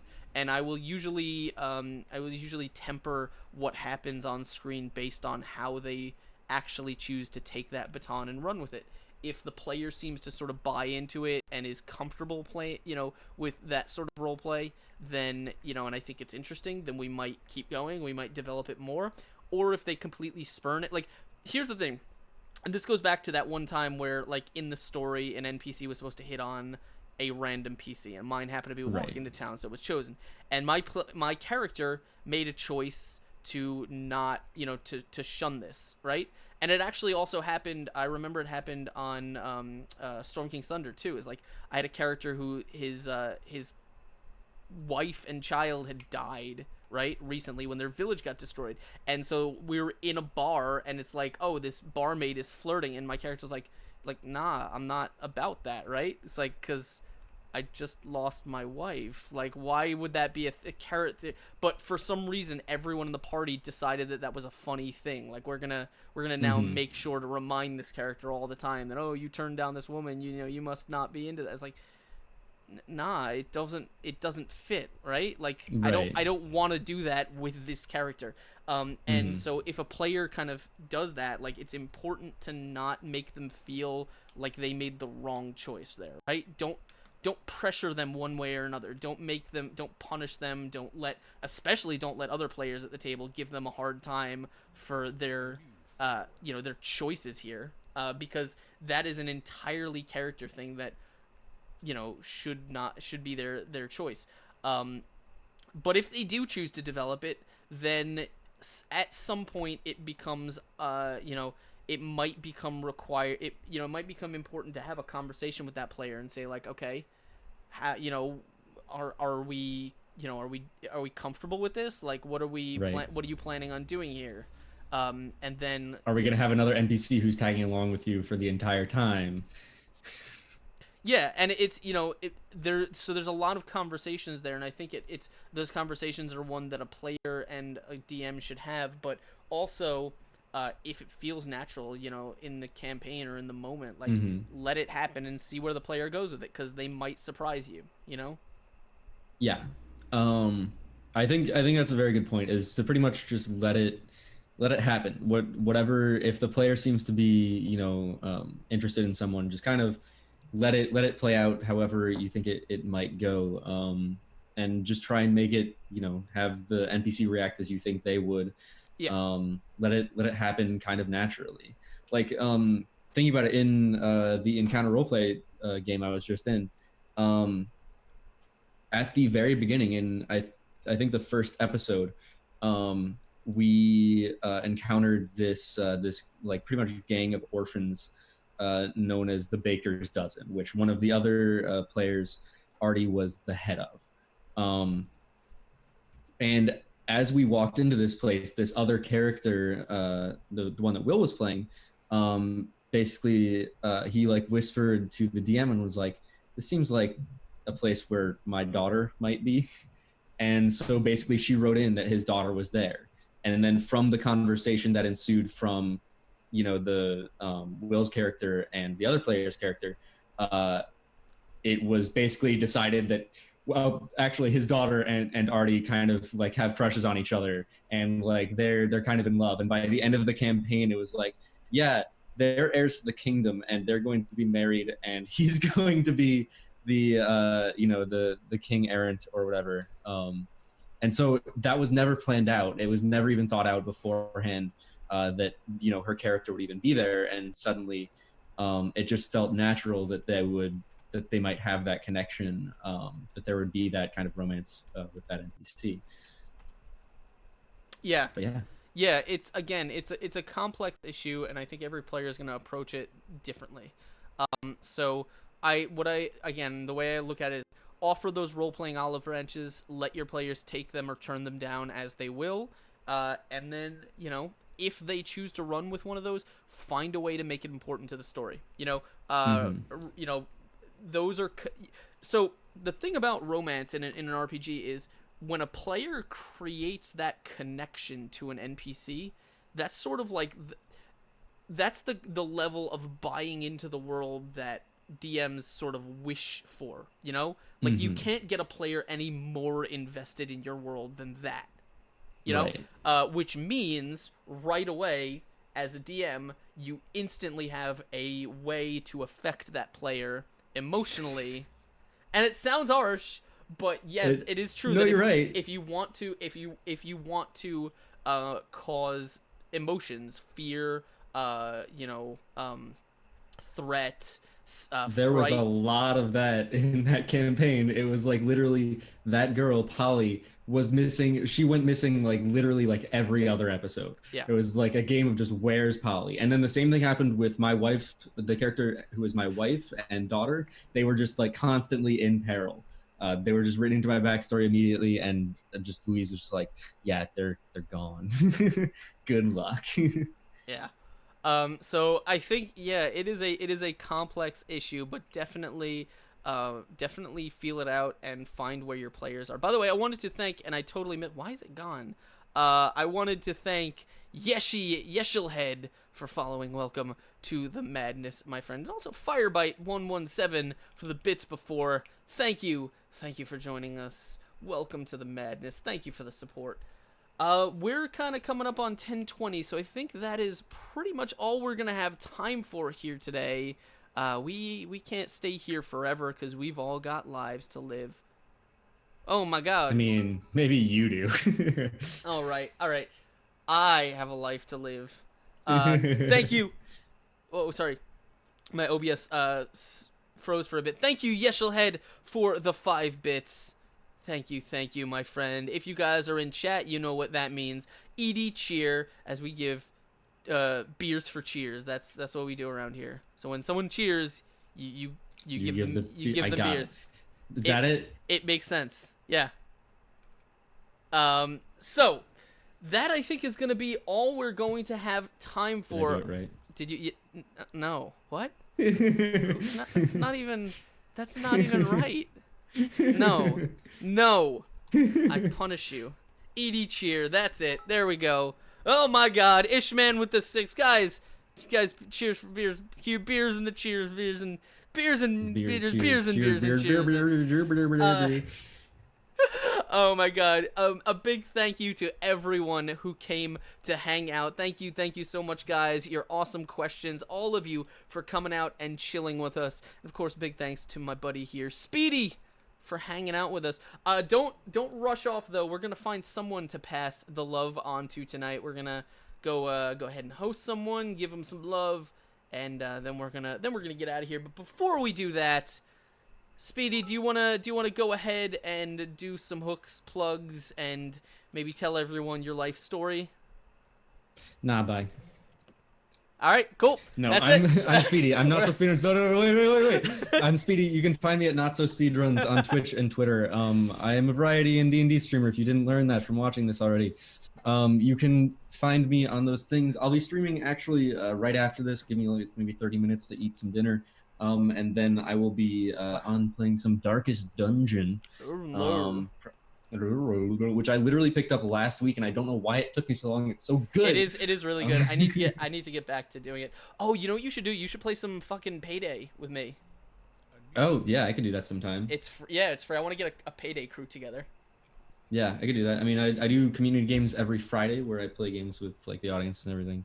Or just like friends, you know, it's this thing. It's a thing that happens sometimes. Just a little self promotion right there. Look at me, I'm Speedy, and I do. Look at me, I'm Speedy. I play games sometimes. Oh Lord, where can people follow you online? It's not so speedruns as like literally everywhere, and by literally everywhere I mean Twitch, Twitter, and YouTube. Those are the 3 places. Yeah. To do that, yes. Follow me. There. Now, hold on. Let me get that. it. Let me get the Nerd. SO and not so speed runs. There you go. There's the shout out in channel. Make sure you go check out Speedy's channel. Make sure you follow him on the Twitters. If you're following me, I don't know why you wouldn't already be following him. Obviously, as you can see from today, he is a lot of fun. Wait, hold on. Does it say Jeff on your shirt? What? It says this is Jeff Rosenstock. I don't know who that is. I just saw the word Jeff. Okay, I mean, yeah, Jeff is on here. It's Jeff Okay. Rosenstock. Well, you should follow him too. I don't know what his. Follow Jeff Rosenstock. I don't know what his Do Twitter it. is. Yeah, I love him. He's great. He's a punk. He's a punk rocker. He's great. He's obviously like I got this at a concert. It was a lot of fun. How fancy.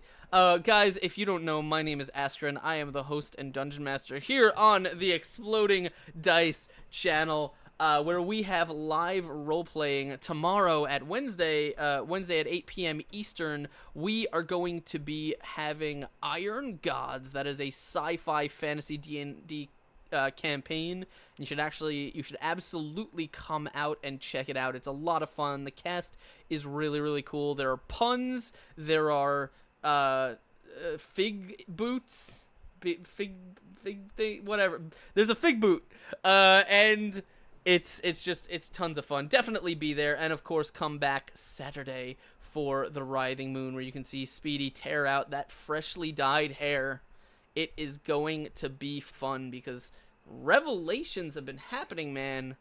I can't really. No, it's okay. It's okay. I'm fine. I can't really spoil anything. But as always, if you guys want all the back episodes, you can catch those on the YouTube. Dice Thulu will have the link for you there. If you're not already, come join us on the Discord. The link is right there in chat. You can follow me on Twitter. It's just at Askren for all of that. That's the official Twitter for everything to do with Exploding Dice.